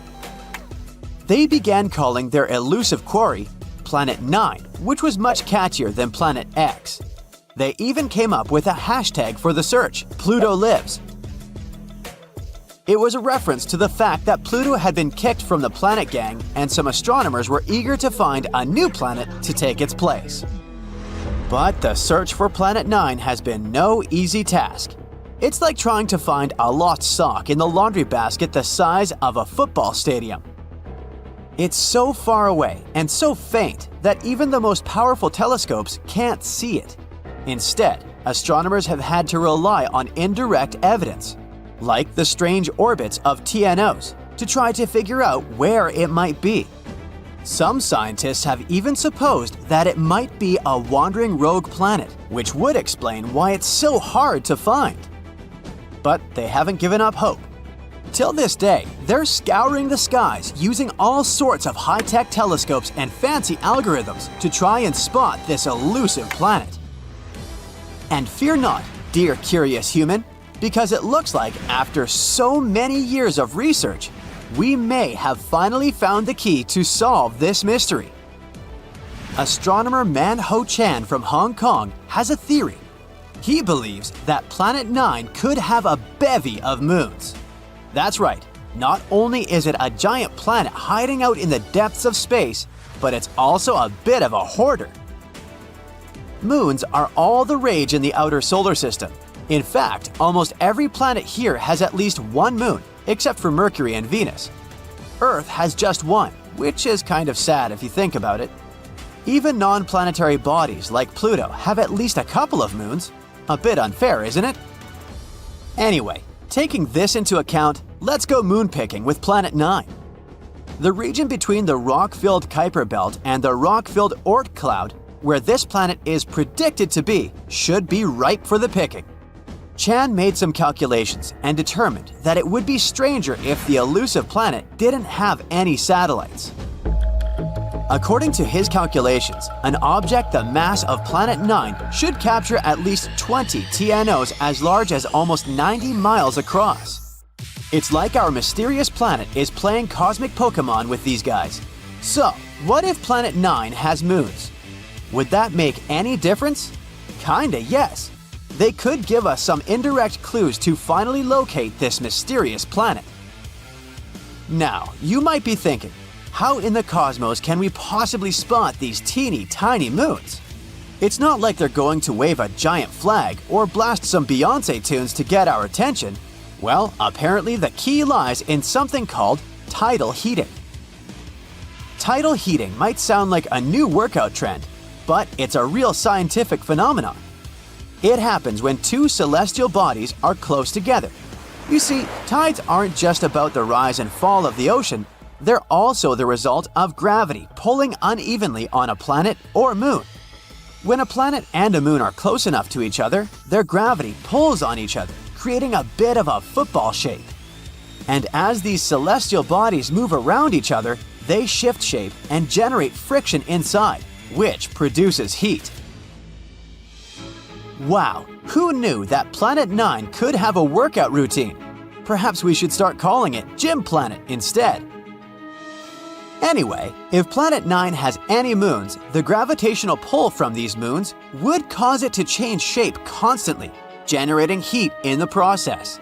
And we might be able to detect this mysterious planet through the heat produced by those moons, even though it gives off no other signals. Now, before you get too excited, finding them won't be a walk in the park. They're incredibly small and would be very far away from us. But hey, nothing worth discovering ever came easy, right? Scientists are optimistic that with the right technology, they can spot this telltale sign. It will be easier for us to spot them with fancy instruments like modern telescopes. Talk about cool friends to have, right? Sure, the process of finding it may be difficult and time-consuming, but the potential payoff is huge. Finding this planet could explain a lot of the strange behavior observed in TNOs, the Kuiper Belt, and beyond. As we've already mentioned, they've been acting super weird lately, tilting and aligning in suspicious ways. If this planet doesn't actually exist, we have yet to explain what is the reason for this strange behavior. In any case, the search for Planet 9 is one of the most exciting and intriguing quests in modern astronomy. It's like a cosmic scavenger hunt, and everyone's invited to join in on the fun. So, grab your telescopes and let's go planet hunting. Who knows, maybe we'll find it sooner than we think. For thousands of years, people knew only about the planets Mercury, Venus, Mars, Jupiter, and Saturn, which they could see using simple telescopes, or even by the naked eye if conditions were good. But in the late 18th century, a famous astronomer named Sir William Herschel discovered a new planet that was icy blue in color. At first, people thought it was a star, but later they realized it was a planet. Today, we know it as Uranus, a planet that's more than 19 times farther away from the Sun than Earth. It's so far away that it takes Uranus 84 years to complete one trip around the Sun. This astronomer also discovered many other interesting things in space, like double stars and nebulae. In the mid-1800s, scientists noticed something pulled Uranus and strangely tugged its orbit. They thought there must be another planet out there, and they used math to predict where it would be. Finally, in 1846, they found Neptune using a telescope. It was too faint to see with the naked eye because it was too far away from the Sun. It was all so exciting. Who knows how many other planets could be there, lurking in the darkness of our solar system? Back in the mid-1800s, astronomers noticed something unusual was happening in the sky. A small rocky planet named Mercury was behaving strangely.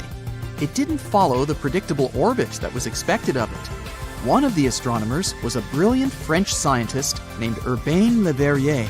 He came up with a theory that there could be another planet in our solar system no one had yet discovered. It would be located somewhere between Mercury and the Sun. This hypothetical planet, which he named Vulcan after the Roman god of fire, would have an incredibly hot surface, and it could be a potential explanation for Mercury's strange behavior. He never surely claimed Vulcan was really the one thing disturbing the orbit of Mercury.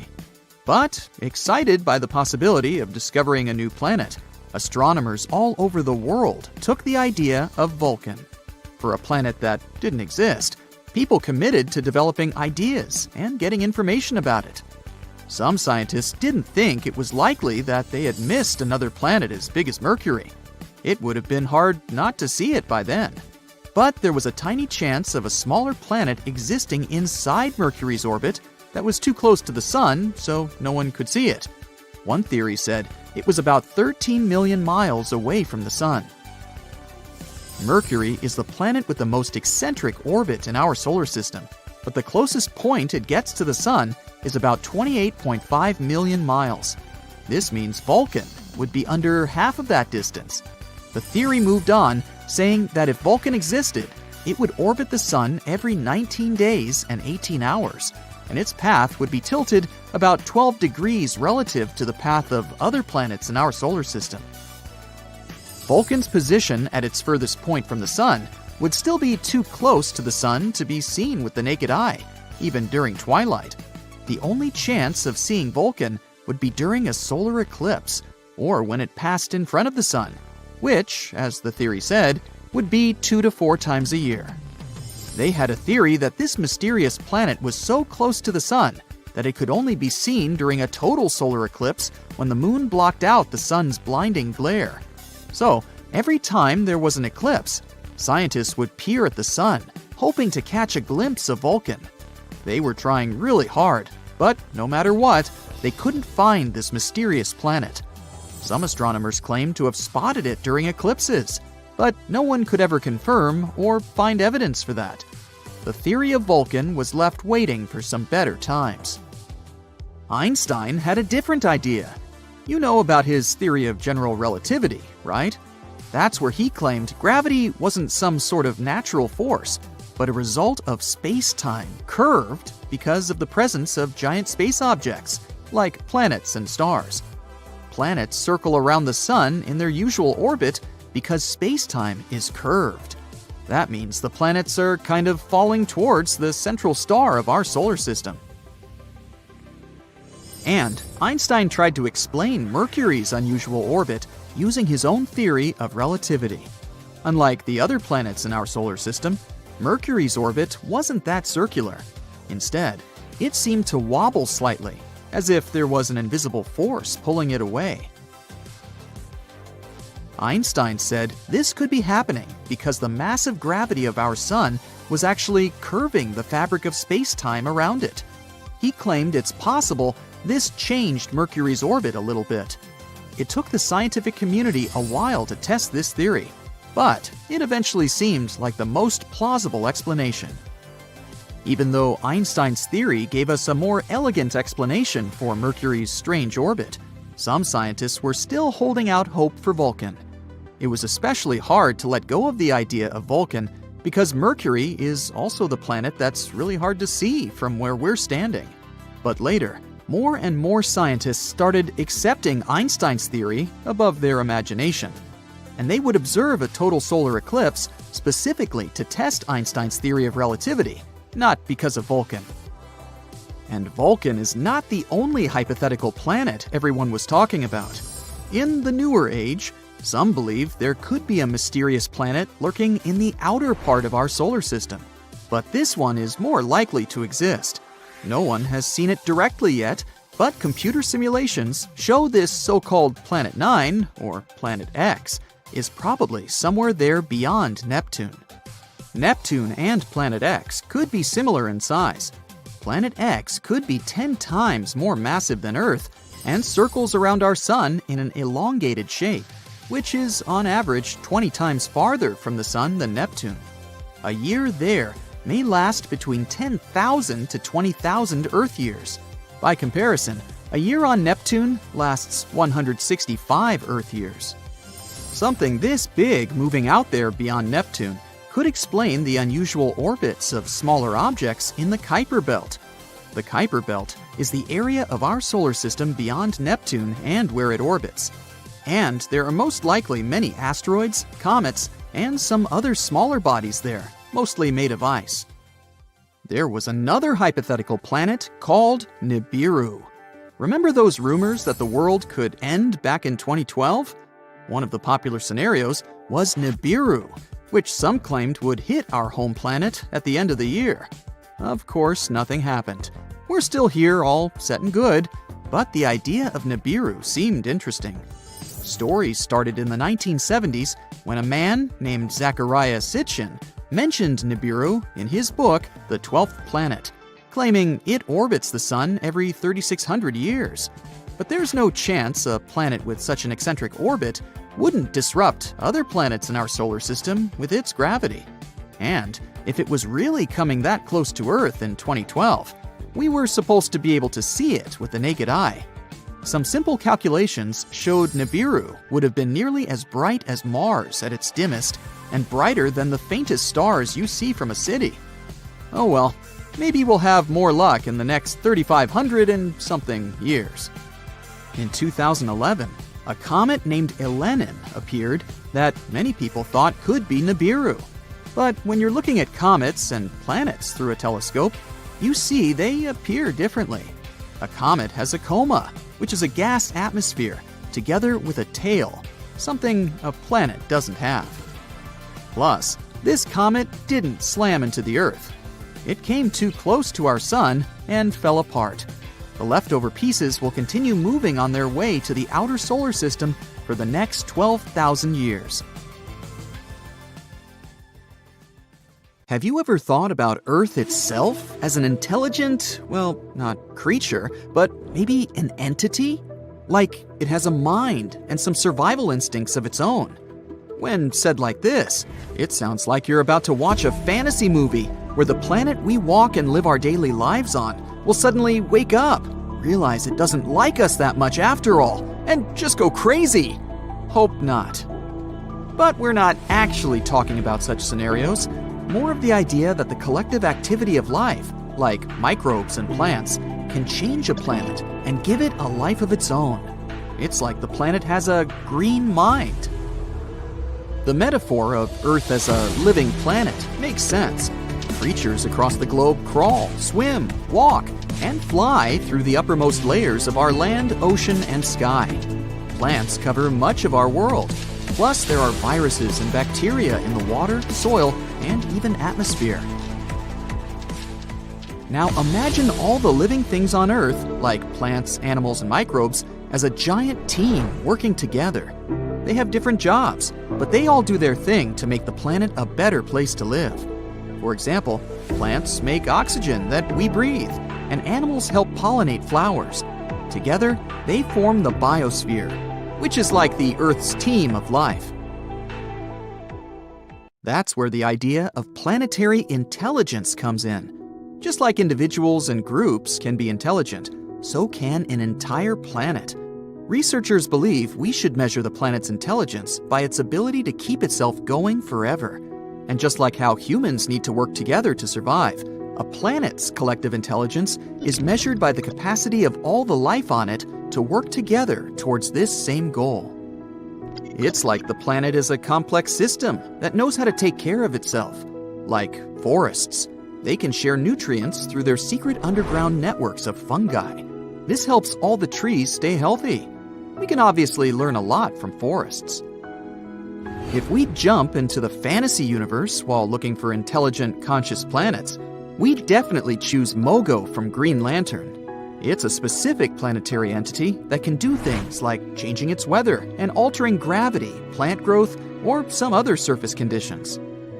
Or how about the stunning Pandora from Avatar? Do you remember the fascinating scenes of flora and fauna there? With organs that might remind you of tentacles.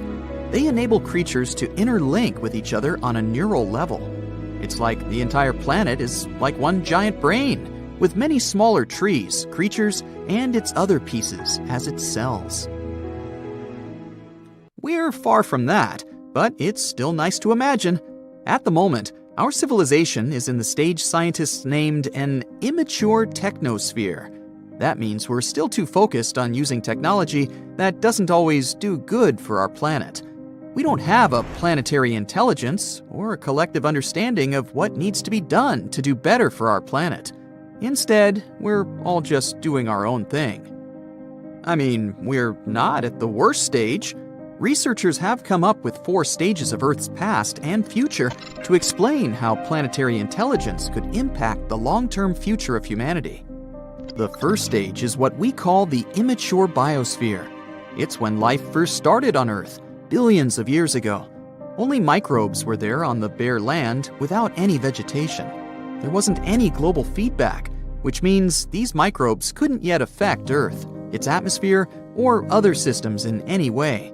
The second stage is the mature biosphere. which was 2.5 billion to 540 million years ago, when stable continents formed and the biosphere started to have a strong influence on the Earth. The third stage, known as immature technosphere, is where we are now, with interlinked systems of communication, technology, transportation, electricity, and computers that draw resources from Earth's systems and affect the biosphere.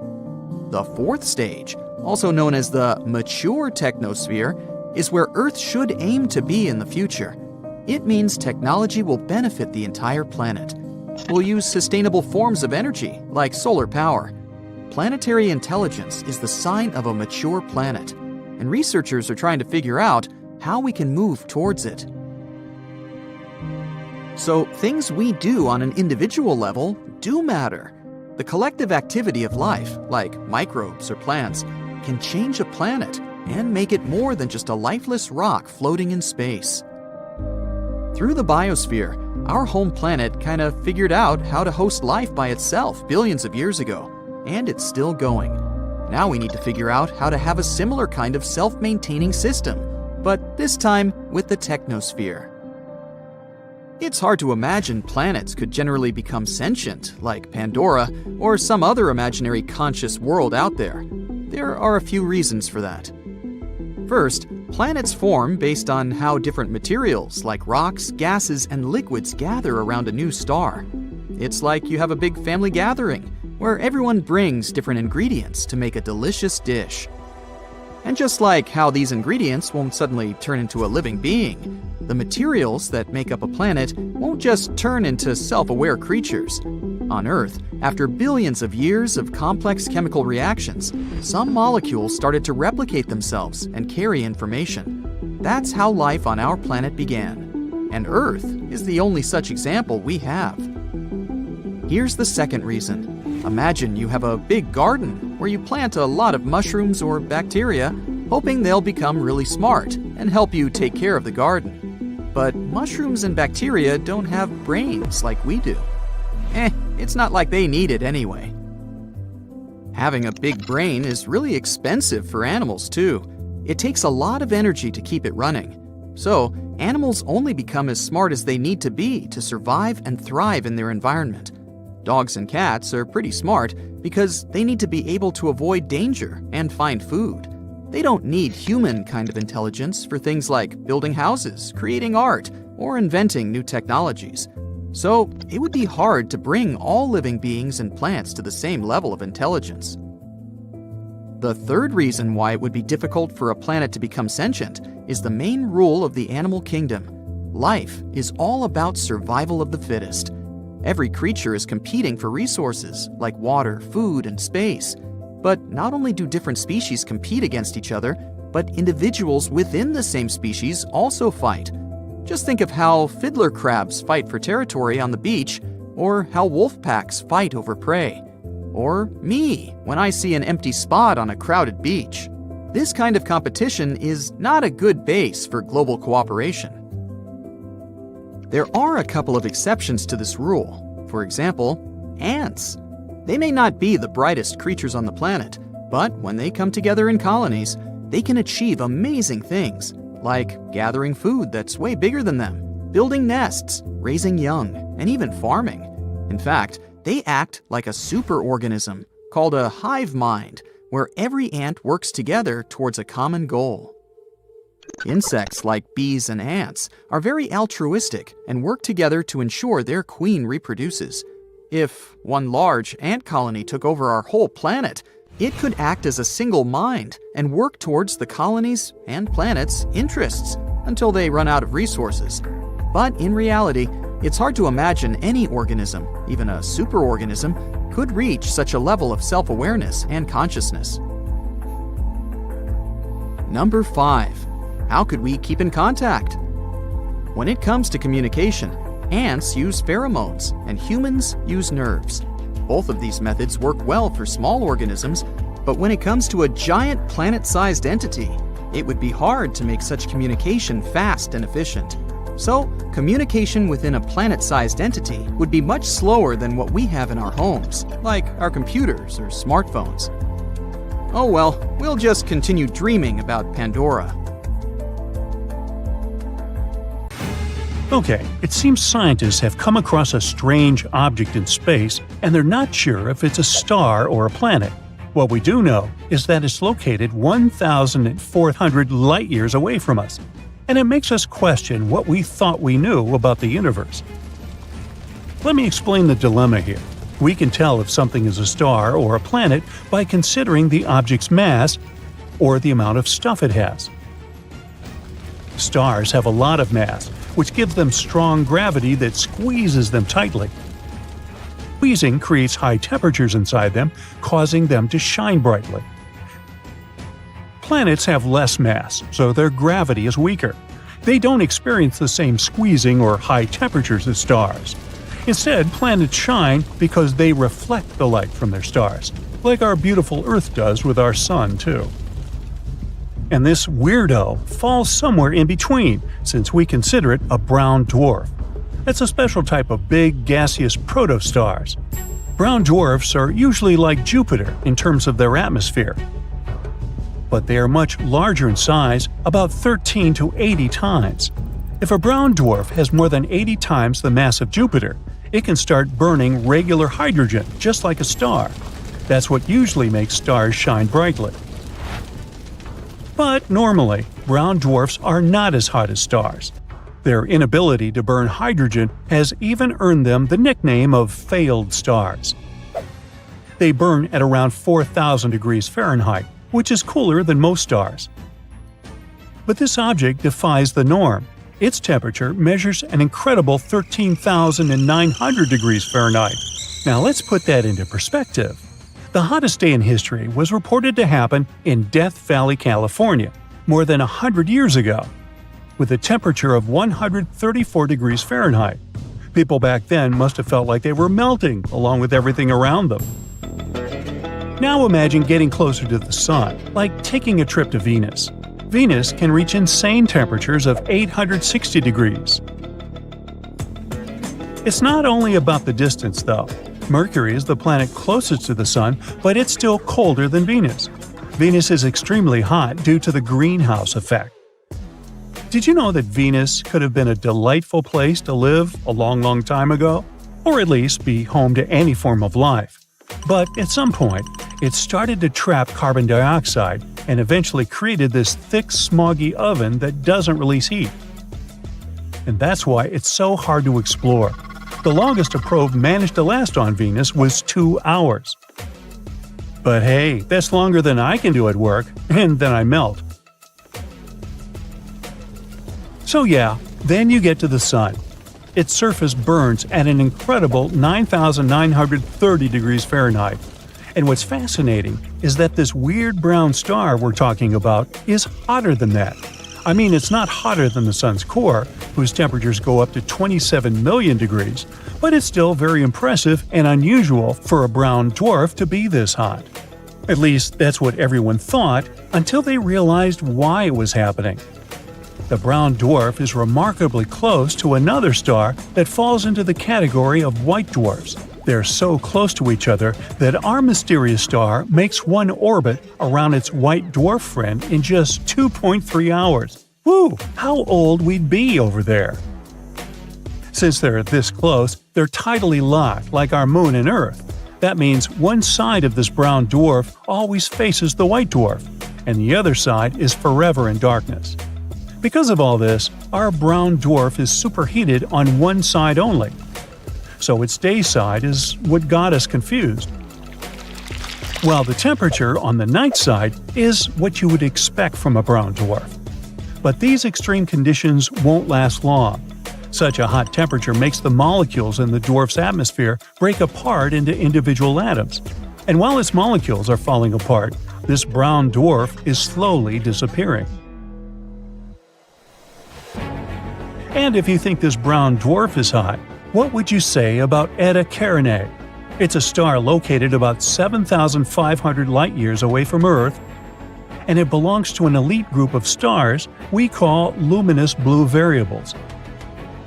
One astronomer first noticed it in the 17th century, but back then, it was just a regular medium-bright star.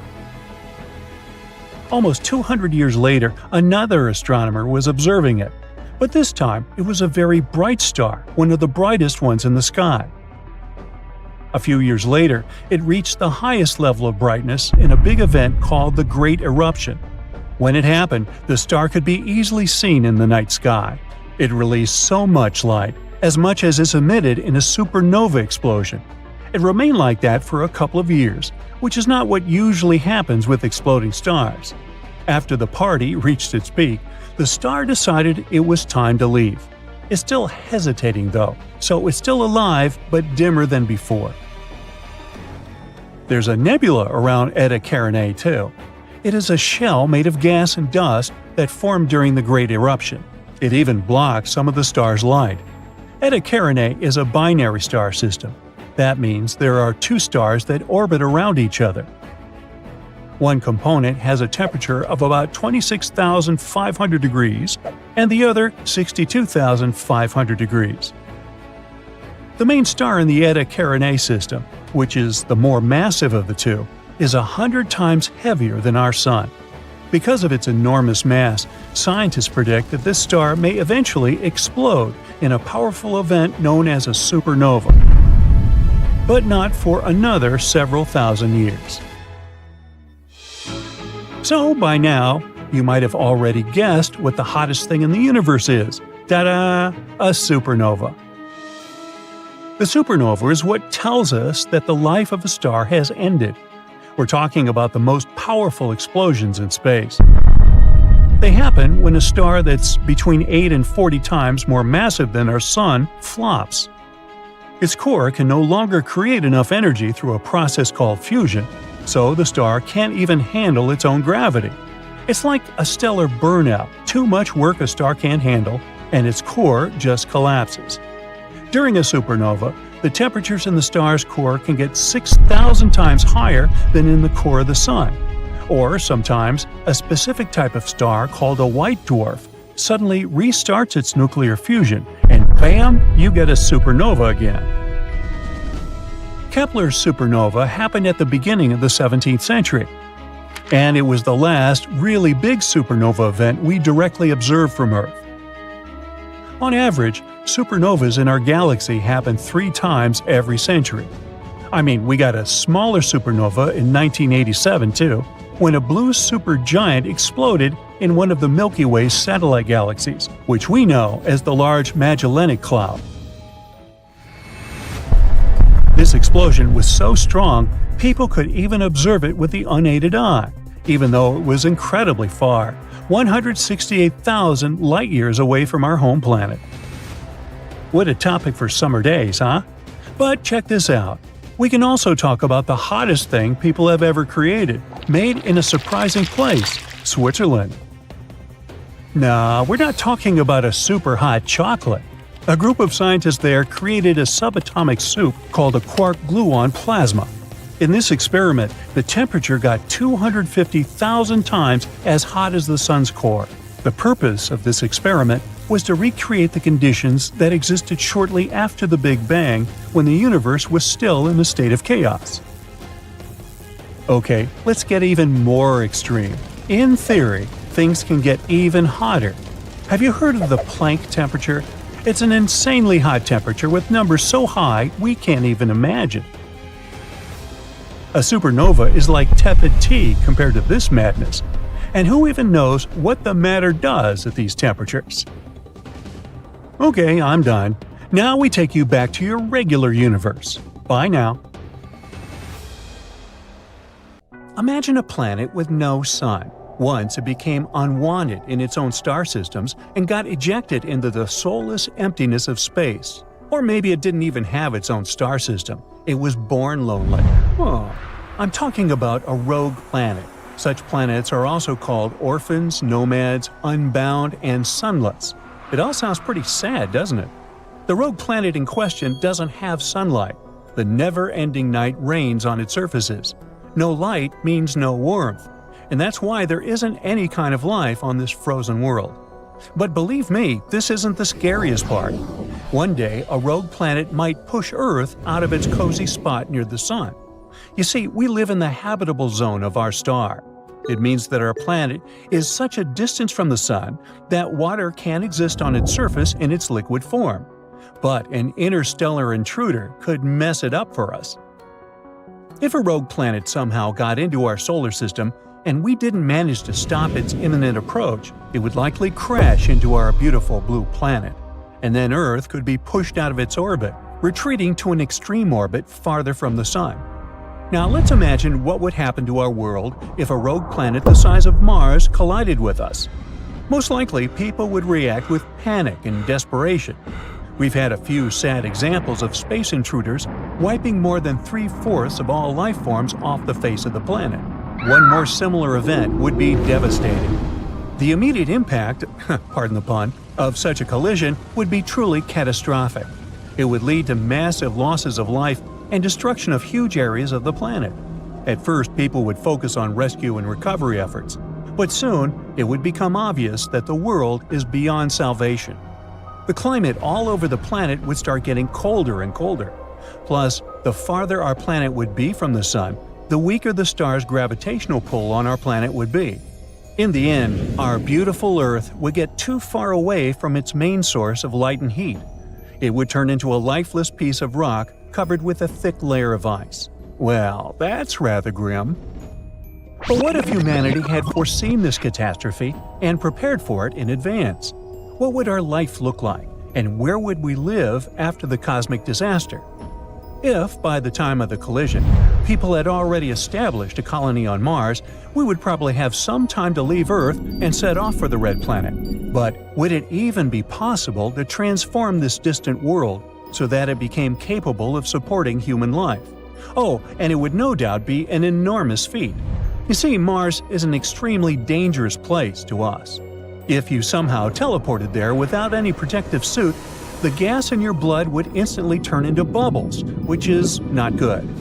Add oxygen deprivation, cold exposure, and radiation poisoning to the equation, well, you get the picture. But if a rogue planet destroyed life on Earth, we'd have no choice. We would need to create a stronger magnetosphere on the Red Planet to shield it from the Sun's ultraviolet radiation. For the same reason, Mars would need a thicker atmosphere too. Right now, the Martian atmosphere is almost entirely composed of carbon dioxide with tiny amounts of oxygen. This air is not suitable for people. For humans to live there comfortably, Mars would also need to be warmer. And if we managed to somehow warm the planet up, we'd also be able to release frozen carbon dioxide. At the moment, there are vast reserves of this gas at the Red Planet's polar caps and other areas. It would help the atmosphere to become thicker, making it possible for water to exist on the surface of the planet. Also, we would need some place to live. NASA has been experimenting with light inflatable habitats, but obviously it wouldn't be a long-term solution. At the same time, it's incredibly expensive to deliver building materials to Mars, especially if we were pressed for time, escaping our poor collapsing Earth. So instead of shipping prefabricated construction elements to the Red Planet, we could grow them right on its surface. We could achieve this with the help of fungi and cyanobacteria. They can produce tons of biominerals like calcium carbonate as well as biopolymers. They would be able to glue Martian rocky material covering bedrock into real building blocks. In other words, bricks on Mars would be growing on their own, and we'd only have to assemble them into different structures, like walls, floors, and even furniture. At the same time, such a young colony wouldn't be able to survive for more than a generation without getting more supplies from Earth.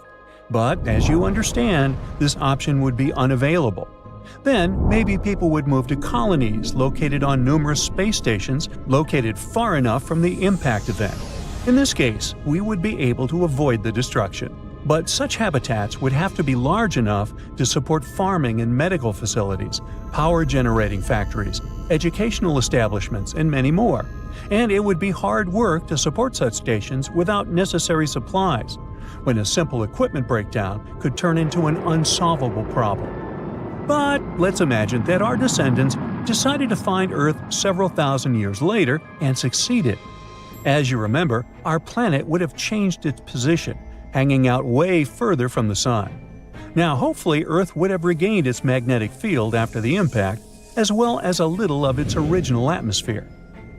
But those who would return to Earth would need water, oxygen, and sufficient atmospheric pressure.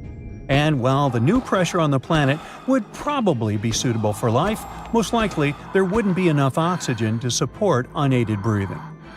To get a new supply of oxygen, people would need photosynthetic bacteria.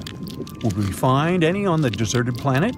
Probably yes. Most, or at least some bacteria would survive, maybe somewhere deep under the surface, maybe in the depths of the oceans if any remained on the planet.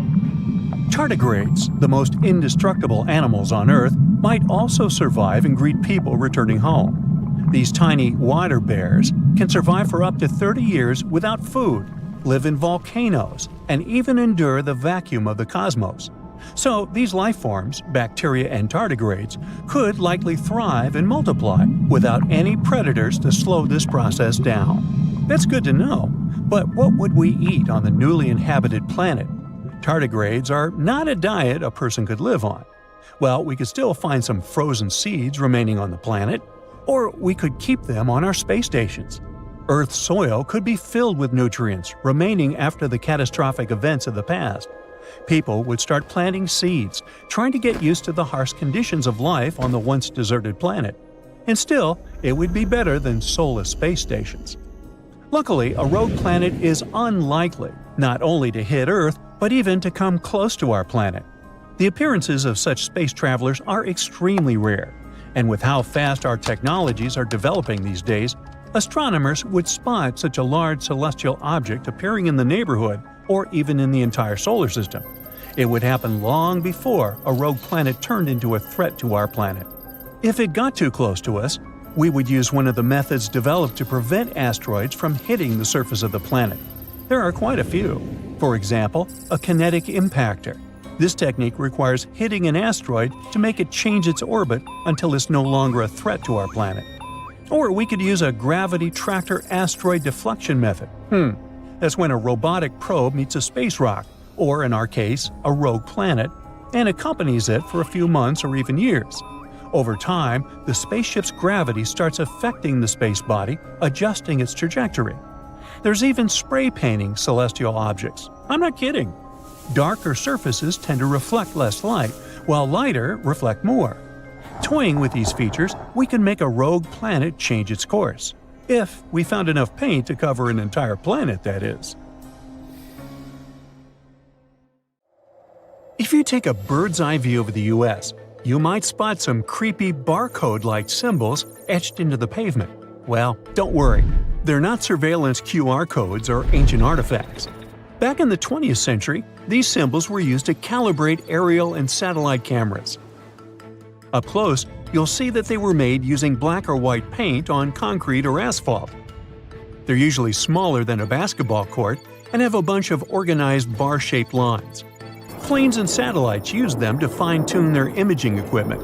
It's like an eye chart for cameras, determining their optical resolution limits. Nowadays, we don't need these targets anymore, since our technology has advanced. So these giant barcodes have become pretty much useless. But you can still find dozens of them scattered across the U.S., including the Nevada Test Site, Fort Huachuca in Arizona, Travis Air Force Base in California, and in other parts of the world too. Still, size does not always matter when it comes to seeing something creepy from the sky. Take phytoplankton, for example. These teeny-tiny bacteria may seem insignificant, but when they team up, they create a mind-blowing watercolor masterpiece that can be seen all the way from space. Up close, you can't even see these little tiny plants. But thanks to NASA's satellite images, we can witness the massive blooms they form. It looks as if they're taking over the ocean. Such phytoplankton blooms are like explosive growth spurts for these plants, happening in a jiffy. Luckily, satellites keep an eye on their expansion and make sure they aren't causing any trouble for our environment. Anyways, you don't need to go up into the sky to look at some creepy stuff. Take these spooky lights in Marfa, a super cute art town in West Texas. These ghostly Marfa lights show up at night near Highway 67 in the desert. They're distant glowing spots of different colors that pulse and flicker, getting brighter and then fading away. Plus, they zoom around, flying above desert plants like they've got places to be. Some folks say it's just car headlights, ranch lights, campfires, or some weird reflections in the atmosphere. But the people who have actually seen them swear these lights are like nothing they've ever witnessed before. These ghost lights have been spooking folks since the late 1800s, when early settlers chased after them in the dark, only to come up empty-handed. The city of Roswell in New Mexico is famous for paranormal things and secrets. Back in 1947, there was this dude and his son chilling on their ranch when they stumbled upon some weird metallic debris that was super light. They took a few pieces of the wreckage to the Roswell sheriff, who then got in touch with Colonel Blanchard, the big shot in charge of the Roswell Army Airfield Composite Group. As they were trying to figure out what the heck that wreckage was, an intelligence officer went ahead and publicly announced that Roswell Army Airfield had actually gotten their hands on a flying saucer.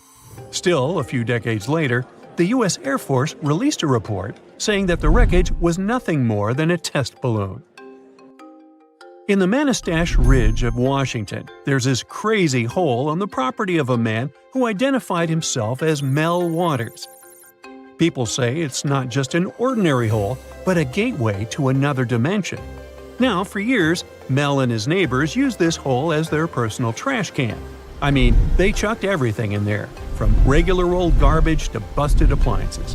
The hole never filled up, no matter how much junk they tossed in. But this bottomless pit also had some spooky stuff going on. Radios would pick up weird signals, and even dogs didn't want to go near this hole. Waters claimed that sometimes a mysterious black beam would shoot out from the hole, and portable radios would start playing tunes from the past. Now, by the way, Mel tried to measure this hole, and it turned out to be deeper than 80,000 feet, and he didn't even reach the bottom. Sometime later, the authorities asked Mr. Waters to lease them his property, but the hole disappeared into thin air. To this day, nobody has been able to find this mind-bending, mysterious hole. Another paranormal place on our list is called Skinwalker Ranch in Uinta County, Utah.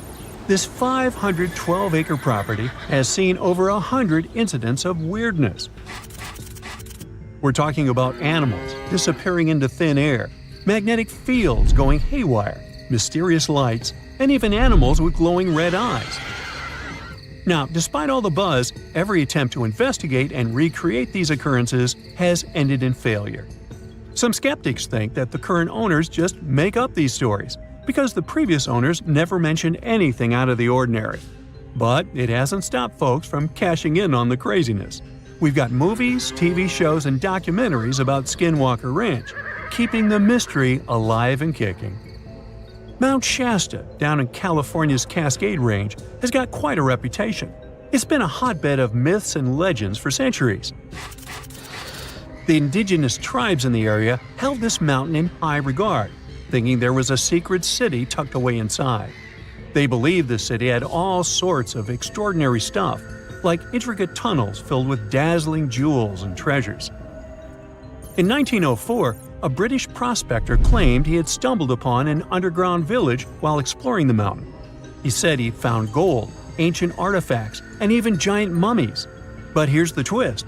When he was supposed to guide an exploration team back to the village, he simply vanished. Some folks think there really was a village inside Mount Shasta, but it's been abandoned for ages. Others, though, believe that an ancient civilization still calls this mountain home. If you're not ready to spend money on traveling to see spooky places, then just open Google Maps. The service has much to offer in terms of creepiness. Start with Nazca lines, massive geoglyphs chilling in the Peruvian desert. You'll see all types of shapes: spiders, spirals, birds, you name it. Still, you can only see them from above, for example, from an airplane or a drone. The weird thing is that they've been hanging out there since way before humans took to the skies. How on earth did they get there? Well, no plausible version here. It's still a mystery.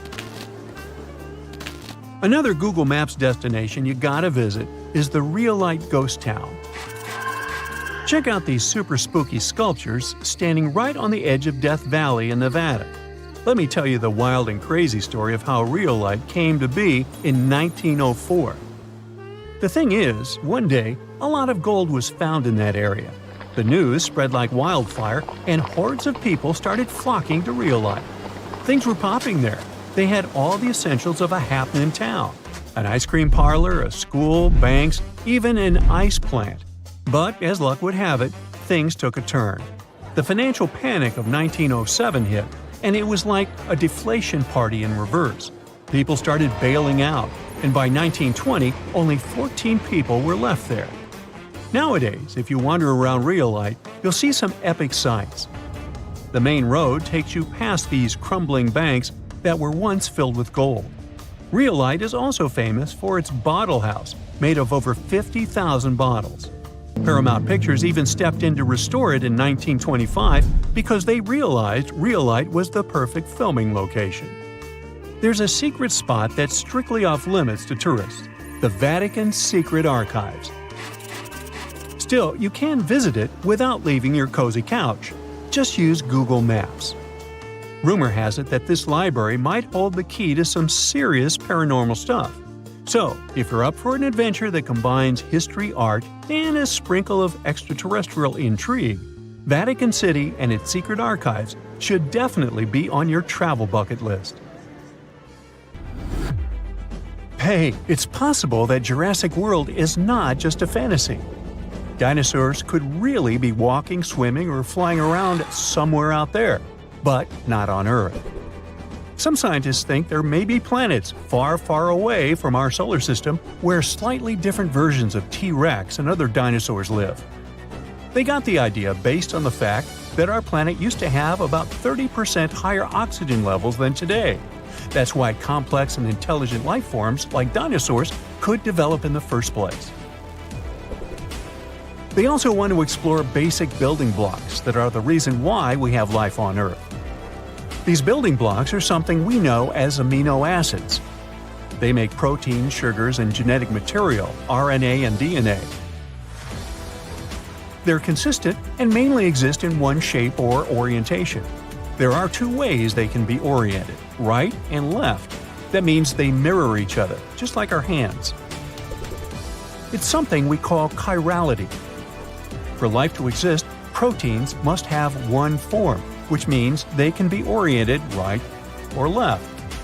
On our home planet, almost all living things, from the smallest bugs to whales and elephants, have amino acids with a left-handed orientation. We're not exactly sure why things are set that way, but there's a theory that's because of meteorites that crash-landed on Earth 4 billion years ago.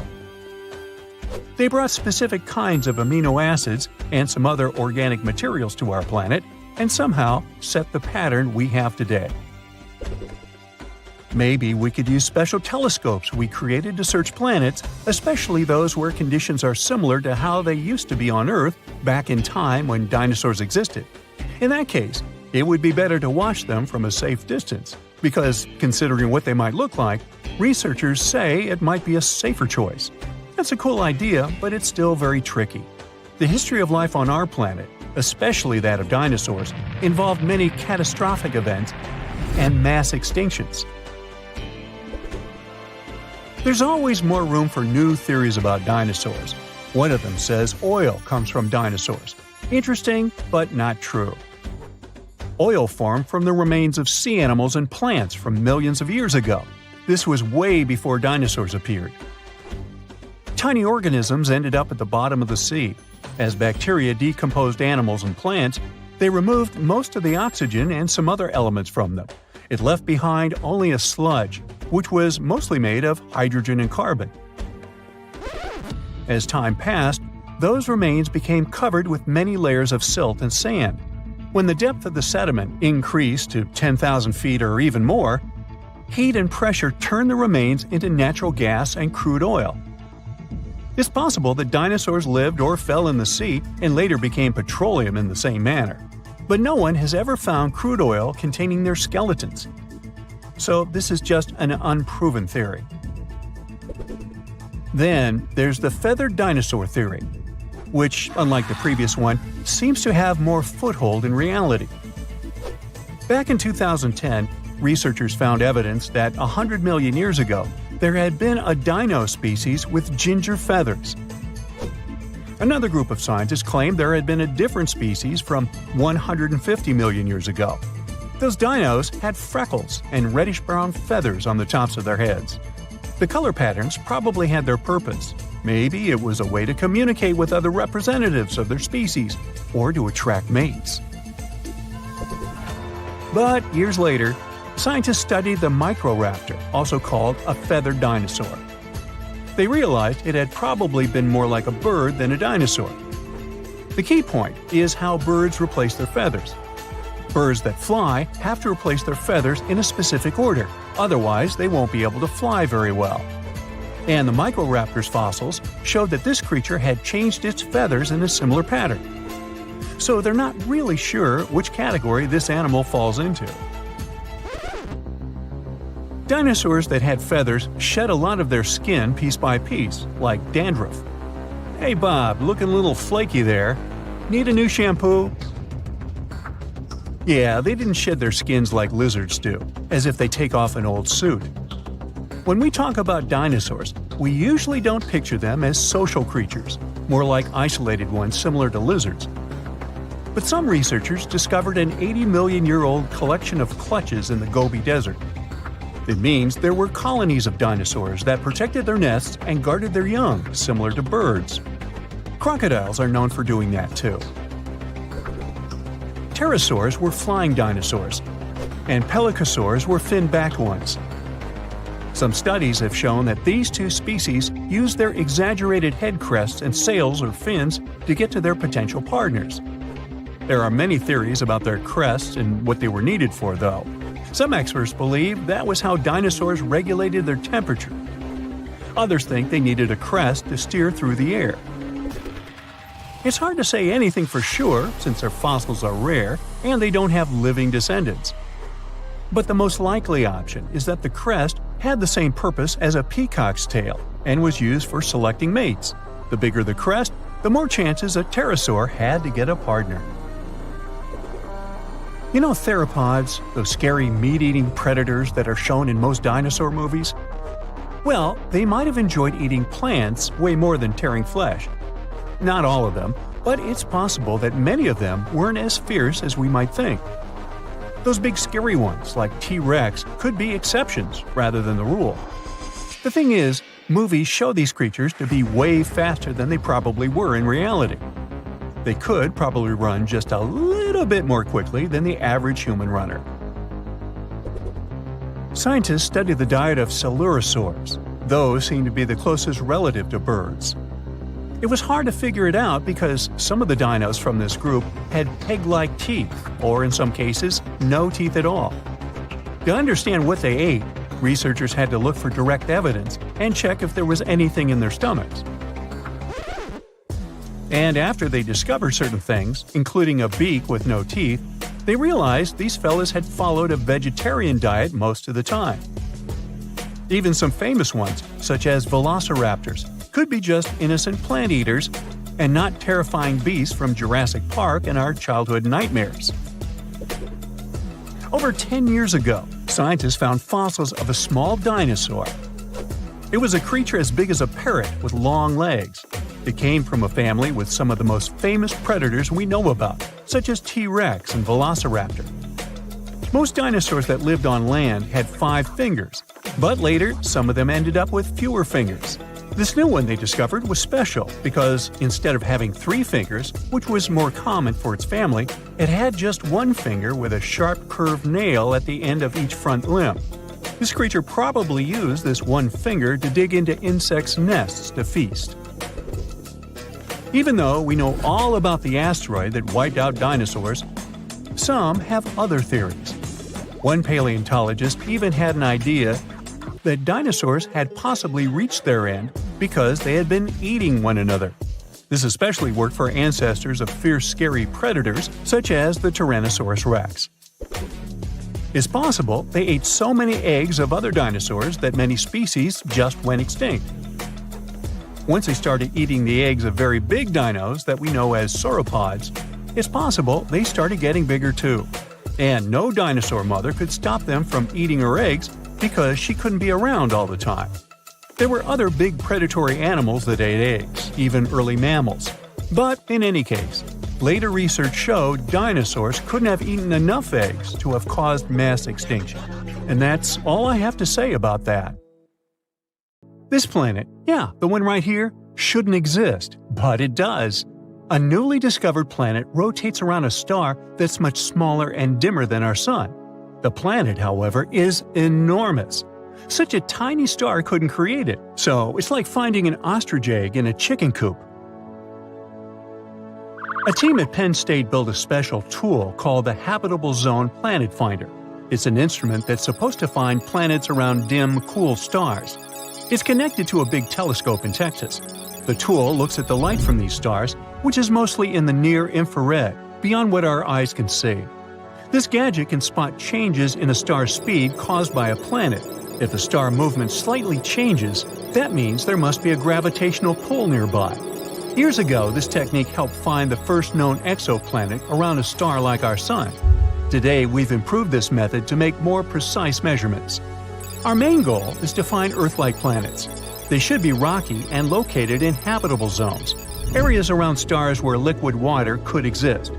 The Doppler technique isn't that great at finding Earth-like worlds yet, but works well for cool, dim stars. And that's how we discovered the impossible LHS 3154b. Planets usually form in disks made of gas and dust in space. Picture a flat, spinning cloud of tiny particles. These particles come together and stick to each other, creating a flat, rotating disk. Over time, these tiny bits combine to form a solid core. This is the starting point for a planet. Once the core is there, it attracts more dust and even gas like hydrogen and helium. But making a planet this way isn't easy. They need a lot of stuff, mass, and materials. This process is called core accretion. Stars are a huge help in that process.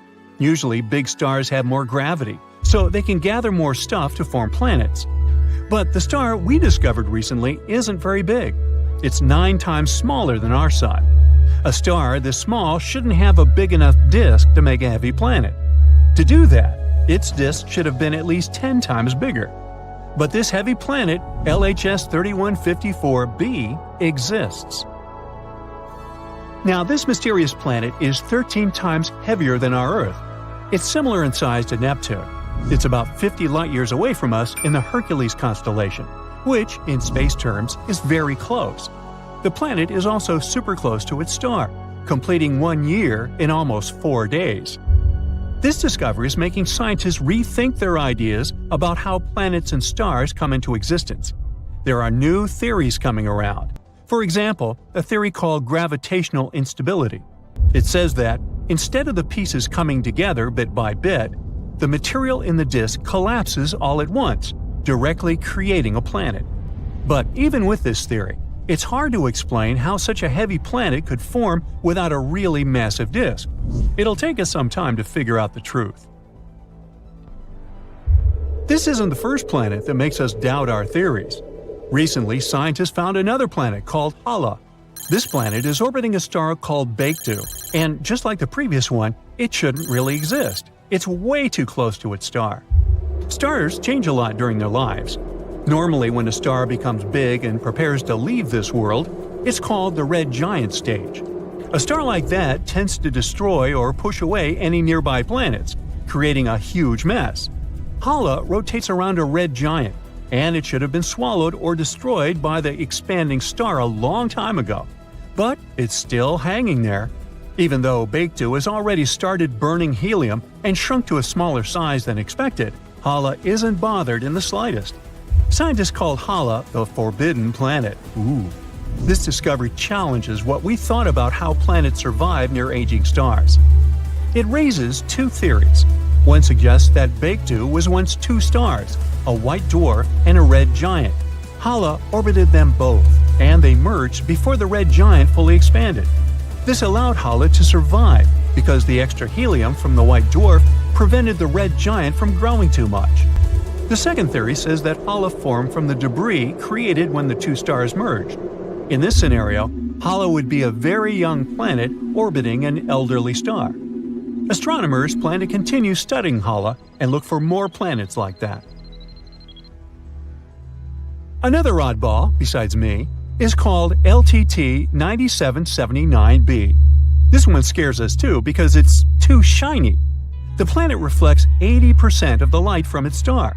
Regular mirrors reflect from 85 to almost 100% of light, which means that this mysterious planet should look like a rough mirror, with aluminum or silver-like reflections. This is another Neptune-sized planet. It's located 268 light-years from us and was discovered by NASA's TESS spacecraft. It completes a full rotation around its star in just 19 hours. It's so close to its star that it's scorching hot, reaching temperatures over 3,600 degrees Fahrenheit.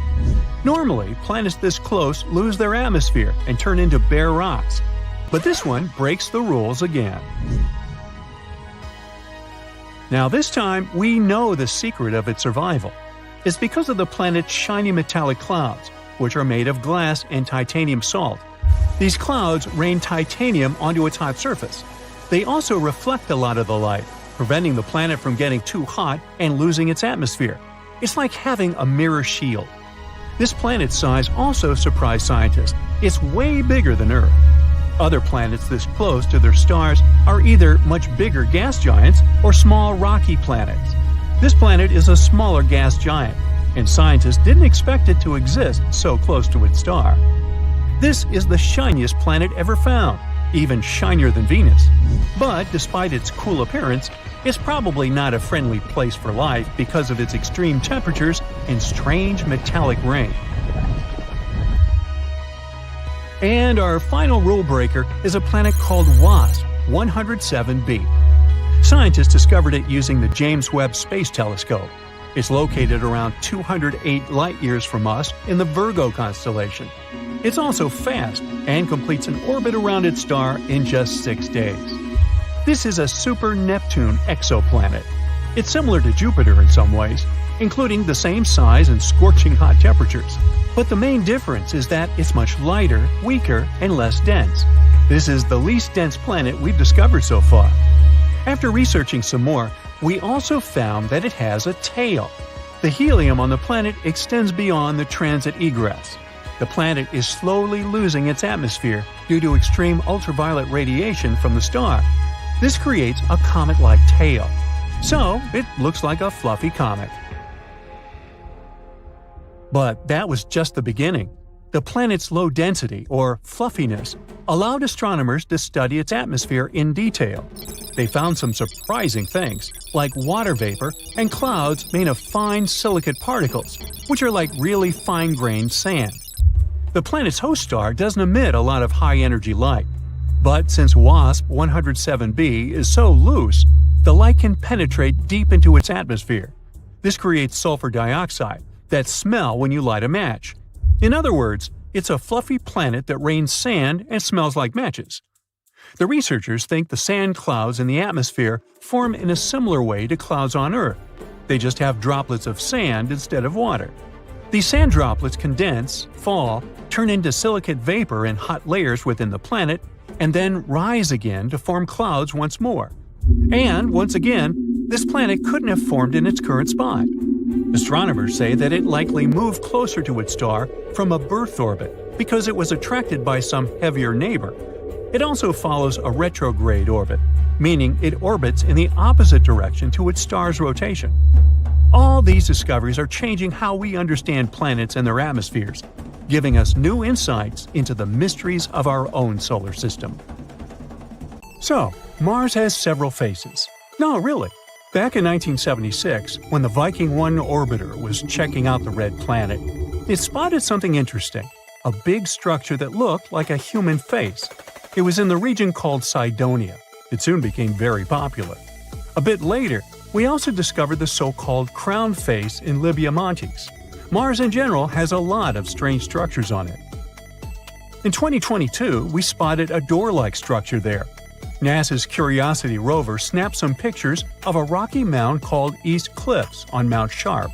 This mound has natural cracks in it, and one of them is about the size of a dog door, like something from an ancient Egyptian tomb. A lot of people hyped that story up, The image was shared widely on social media, making the crack look bigger than it really is. Some people think that it's hinting at extraterrestrial life. But after looking closely, NASA found out that it was just a narrow crack in the rocky terrain. These cracks and gaps are pretty normal in rocky areas, both on Earth and Mars. The crack formed naturally over time, maybe from wind erosion or Mars quakes. Mars is a gold mine of mysterious structures. Recently, we found some strange spiral shapes there. These are giant coils made of lava, and they look like big springs or loops. For years, we weren't sure whether Martian valleys were formed by lava or ice. These lava coils are shedding light on that mystery. Now, thanks to higher resolution images from NASA's Mars Reconnaissance Orbiter, researchers have spotted 269 lava spirals that can't be explained by ice-related activities. What's fascinating is these lava coils are like the ones we see on Earth, like those formed by Hawaiian lava flows. These spirals are so well preserved that they were easily overlooked before. They range from 16 to almost 100 feet wide and are subtle, blending into the dusty Martian landscape.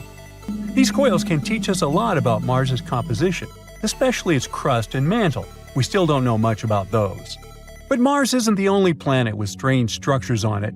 For example, Saturn, the gas giant of our solar system, has a fascinating feature at its north pole, a huge hexagon. This is a hexagon-shaped cloud pattern that's about 9,000 miles long, making it larger than the diameter of Earth. It's thought to be a jet stream made of gases moving very fast, at about 200 miles per hour. This hexagon was first spotted by the Voyager mission in the 80s, and later seen up close by the Cassini mission in 2006. The Cassini mission noticed a change in its color from blue to golden over time. There are different ideas about why Saturn has this thing. One theory suggests it forms because of the way winds move at different speeds near Saturn's poles. Similar shapes were created in lab experiments when liquids were rotated at different speeds. Another idea suggests that a slow spinning stream of air, along with Saturn's special weather patterns, might be responsible. In 2020, we found that when storms are surrounded by winds swirling in the opposite direction, they can create a steady hexagon shape. So far, this is the most likely explanation. Saturn also got lucky with the bizarre moons. One of them is called Lapidus. This moon has a weird feature, a huge ridge that wraps around its middle like a giant belt. This basically makes it look like a giant walnut. Where's my nutcracker? This ridge is incredibly tall by our standards, around 8 up to 12 miles high and stretching 124 miles wide. It covers more than 3/4 of the moon's surface and is considered the third largest mountain range in the entire solar system. Now, we don't have a clue about how this enormous ridge formed. It's unlike anything seen on other planets or moons. There's one idea, though. The ridge might be the remnants of a dead moon. Let's say billions of years ago, a colossal impact shattered chunks of material off Lapidus. These pieces circled around the moon, forming a mini-moon or sub-satellite. And over time, the gravitational pull of Lapidus tore this mini-moon apart, creating a ring of debris around it. As the debris from this ring fell back onto Lapidus, it built up the massive ridge we see today. They think this process happened quickly, maybe over centuries. Saturn's gravity didn't interfere because, luckily, Lapidus was quite far away from it. If Lapidus was closer to Saturn, its moon might have been pulled away. But we do need more simulations to see if this theory is true. Titan, another one of Saturn's moons, also has some weird stuff going on in its methane seas. Scientists have spotted these strange bright spots called magic islands that seem to pop up and disappear over time. We have no idea what they are. Titan's atmosphere is packed with complex organic molecules that clump together and fall to its surface like snow. These magic islands might be snow clumps that soak up methane and sink very slowly. But there's a problem. In water, molecules stick together, which is why stuff can float on top of it. But methane is different. It likes to grab onto other molecules, so it makes any solid thing sink immediately. Yet, these magic islands don't sink. There's a theory that these islands might be like sponges made of ice with lots of holes. When pieces of this holy ice come loose from the edge of the lake, they can float on Titan's seas for a bit before going down under. There are also other ideas. like bubbles of nitrogen gas or waves caused by wind. We need more research to know for sure. Moons like to be weird. Just look at our own one. In 1971, we found a patch with missing soil on our moon, and it looks like a blue lake. They call this mysterious spot Ina. We first spotted it during the Apollo 15 mission in 1971. Later, the Apollo 17 mission took clearer pictures of it. This spot, shaped like a bluish D letter, is one of the weirdest things on the moon. The color comes from special rocks rich in titanium called basalts. These rocks cover Ina's floor and make it look blue. There are also bluish areas near the edges of the mounds inside Ina. Ina is unique and probably has a long history. It might have had volcanic activity, with mounds that are about 3.5 billion years old. It's similar to the surface age of the volcanic field that surrounds Ina. Now, our moon has its own face, just like those on Mars. There's an area near the moon's south pole that looks like a face, but it's just a bunch of craters and shadows that happen to make an image resembling a face when seen from far away. These craters have been there for billions of years and cover about 16% of the moon's surface. Some of these craters might even have water and ice inside of them. You might be wondering why there are so many faces in our solar system. Well, that's because our brains are wired to recognize faces, even when there aren't any. It's a phenomenon called pareidolia. Our brains try to make sense of shapes, so when we see something that looks a bit like a human, our brain turns it into one because it's familiar. Like when you see a shadow figure on a chair with clothes, or even on Mercury. Some people see shapes like Mickey Mouse. So don't worry, it's not extraterrestrial life. It's our brains that play tricks on us, making us see familiar shapes like faces even where they don't really exist. So, we might be getting closer to finding a massive icy planet beyond Neptune's orbit. Sorry Pluto, still not you. Recently, some universe mapping using data from a telescope in Hawaii eliminated about 78% of the possible locations for this mysterious Waldo from space. Some people call it Planet 9, while others prefer Planet X. Either way, it's been causing controversy since its existence was first proposed, and that is mainly because no study so far can answer the big question: does it really exist? If discovered, Planet 9 would rank as the fifth largest planet in our solar system, with a mass 10 times that of Earth. It's also theorized to be gaseous, like Uranus. The initial study on Planet 9, dating back to 2016, suggests that this colossal new planet orbits the Sun 29 times farther out than Neptune, which sits at about 2.8 billion miles. As a result, the Planet 9 would take between 10,000 and 20,000 years to complete a single orbit around the Sun. If confirmed, this yet-to-be-understood world would dominate a region larger than any other known planet in our cosmic neighborhood. These are all intriguing hypotheses, but without a single piece of evidence or observation to back them up. Before dismissing this as a wild guess, it is important to note that these researchers relied on complex mathematical modeling and computer simulations to speculate about the planet's characteristics, because that's what they do. The hypothetical presence of this planet would explain various mysterious features located beyond Neptune. We are specifically talking about the Kuiper Belt, a huge donut-shaped region filled with icy debris left over from the formation of the solar system, including comets and dwarf planets like Pluto. What happens is that the 6 farthest objects in the Kuiper Belt exhibit elliptical orbits that are all oriented in a similar direction within physical space and tilted approximately 30 degrees downward relative to the orbital plane of our 8 known planets. What's strange here is that, despite their distinct orbital velocities around the solar system, they maintain this alignment.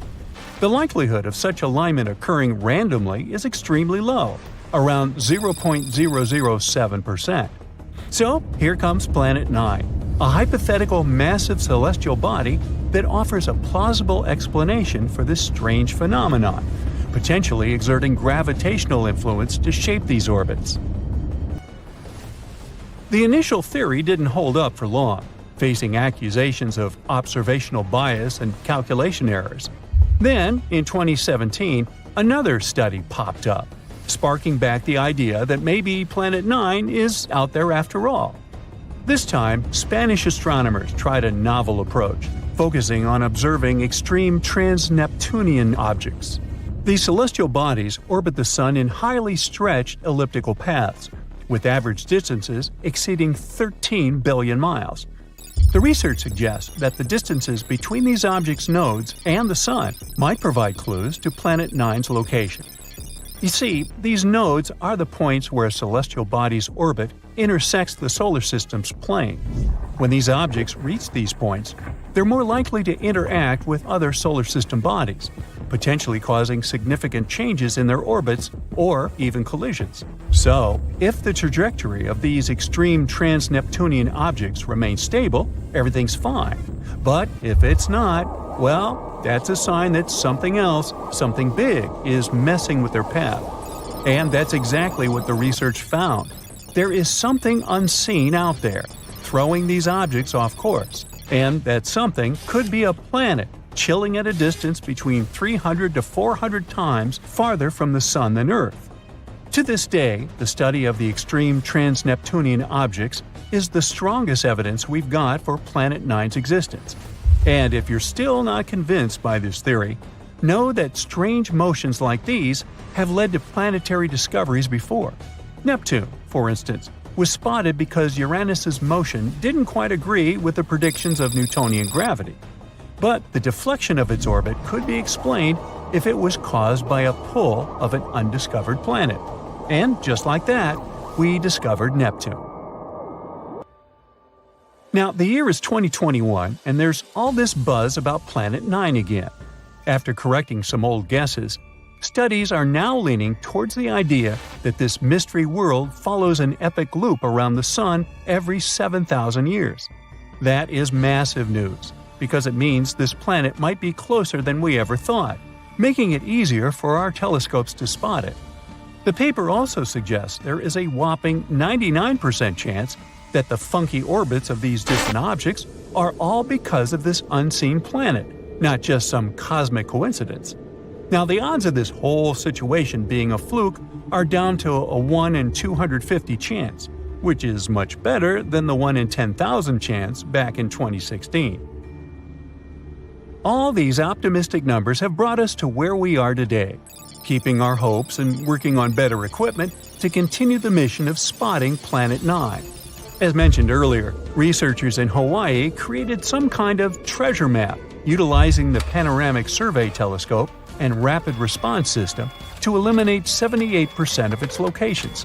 This is great news, considering how challenging it is to find a planet-sized needle in a cosmic haystack. But unfortunately, Planet 9's presence remains a ghost in the dark outer reaches of our solar system. Enthusiasts are still convinced of its existence and believe it is only a matter of time before we celebrate the discovery of Earth's new cosmic cousin. They're putting their hopes on the Vera C. Rubin Observatory, which is currently under construction in Chile and is scheduled to begin science operations in late 2025. Over the course of 10 years, this observatory will scan the entire southern hemisphere sky every few nights with a 27-foot, fast-moving telescope equipped with the largest digital camera in the world. The idea is to catalog everything in the solar system, reaching out to and beyond Neptune, and tracking the movements of millions of celestial objects, including space junk, asteroids, comets, and stars. If Planet 9 is indeed out there, this next-generation telescope could be the one to find it. The existence of this mysterious planet is far from being universally accepted in the scientific community. That is simply because Planet 9 isn't the only explanation for the strange phenomenon occurring beyond Neptune. One theory suggests that a group of distant objects, such as dwarf planets, comets, and moons, might be collectively influencing the orbits of the extreme trans-Neptunian objects. Others believe that a black hole is behind all this. These compressed masses are some of the densest objects in the universe, potentially capable of affecting the orbits of other masses, like how this supposed ghost Planet 9 is believed to be doing. Another bold perspective suggests that our current understanding of the laws of gravity is flawed, actually incomplete. This theory, known as modified Newtonian dynamics, proposes that these distant icy objects exhibit strange behavior not due to influence from another planet, but rather because the immense gravitational field of the Milky Way is influencing them. However, even supporters of this theory acknowledge that it is too early to draw firm conclusions, and much more extensive research is still required. While we continue our relentless hunt for Planet 9, some astronomers have taken it a step further, suggesting the existence of a hypothetical Planet 10. This world has a mass and size like that of Mars or Earth and is located on the edges of the Kuiper Belt. But the thing is, if this alleged Planet 10 is indeed as small as scientists believe, it might not have enough gravity to clear its orbit of debris. And that is pretty similar to what happens with Pluto, being one of the reasons why it got into trouble back in 2006. So yeah, it's better not to get too excited. This supposed Planet 10 might end up classified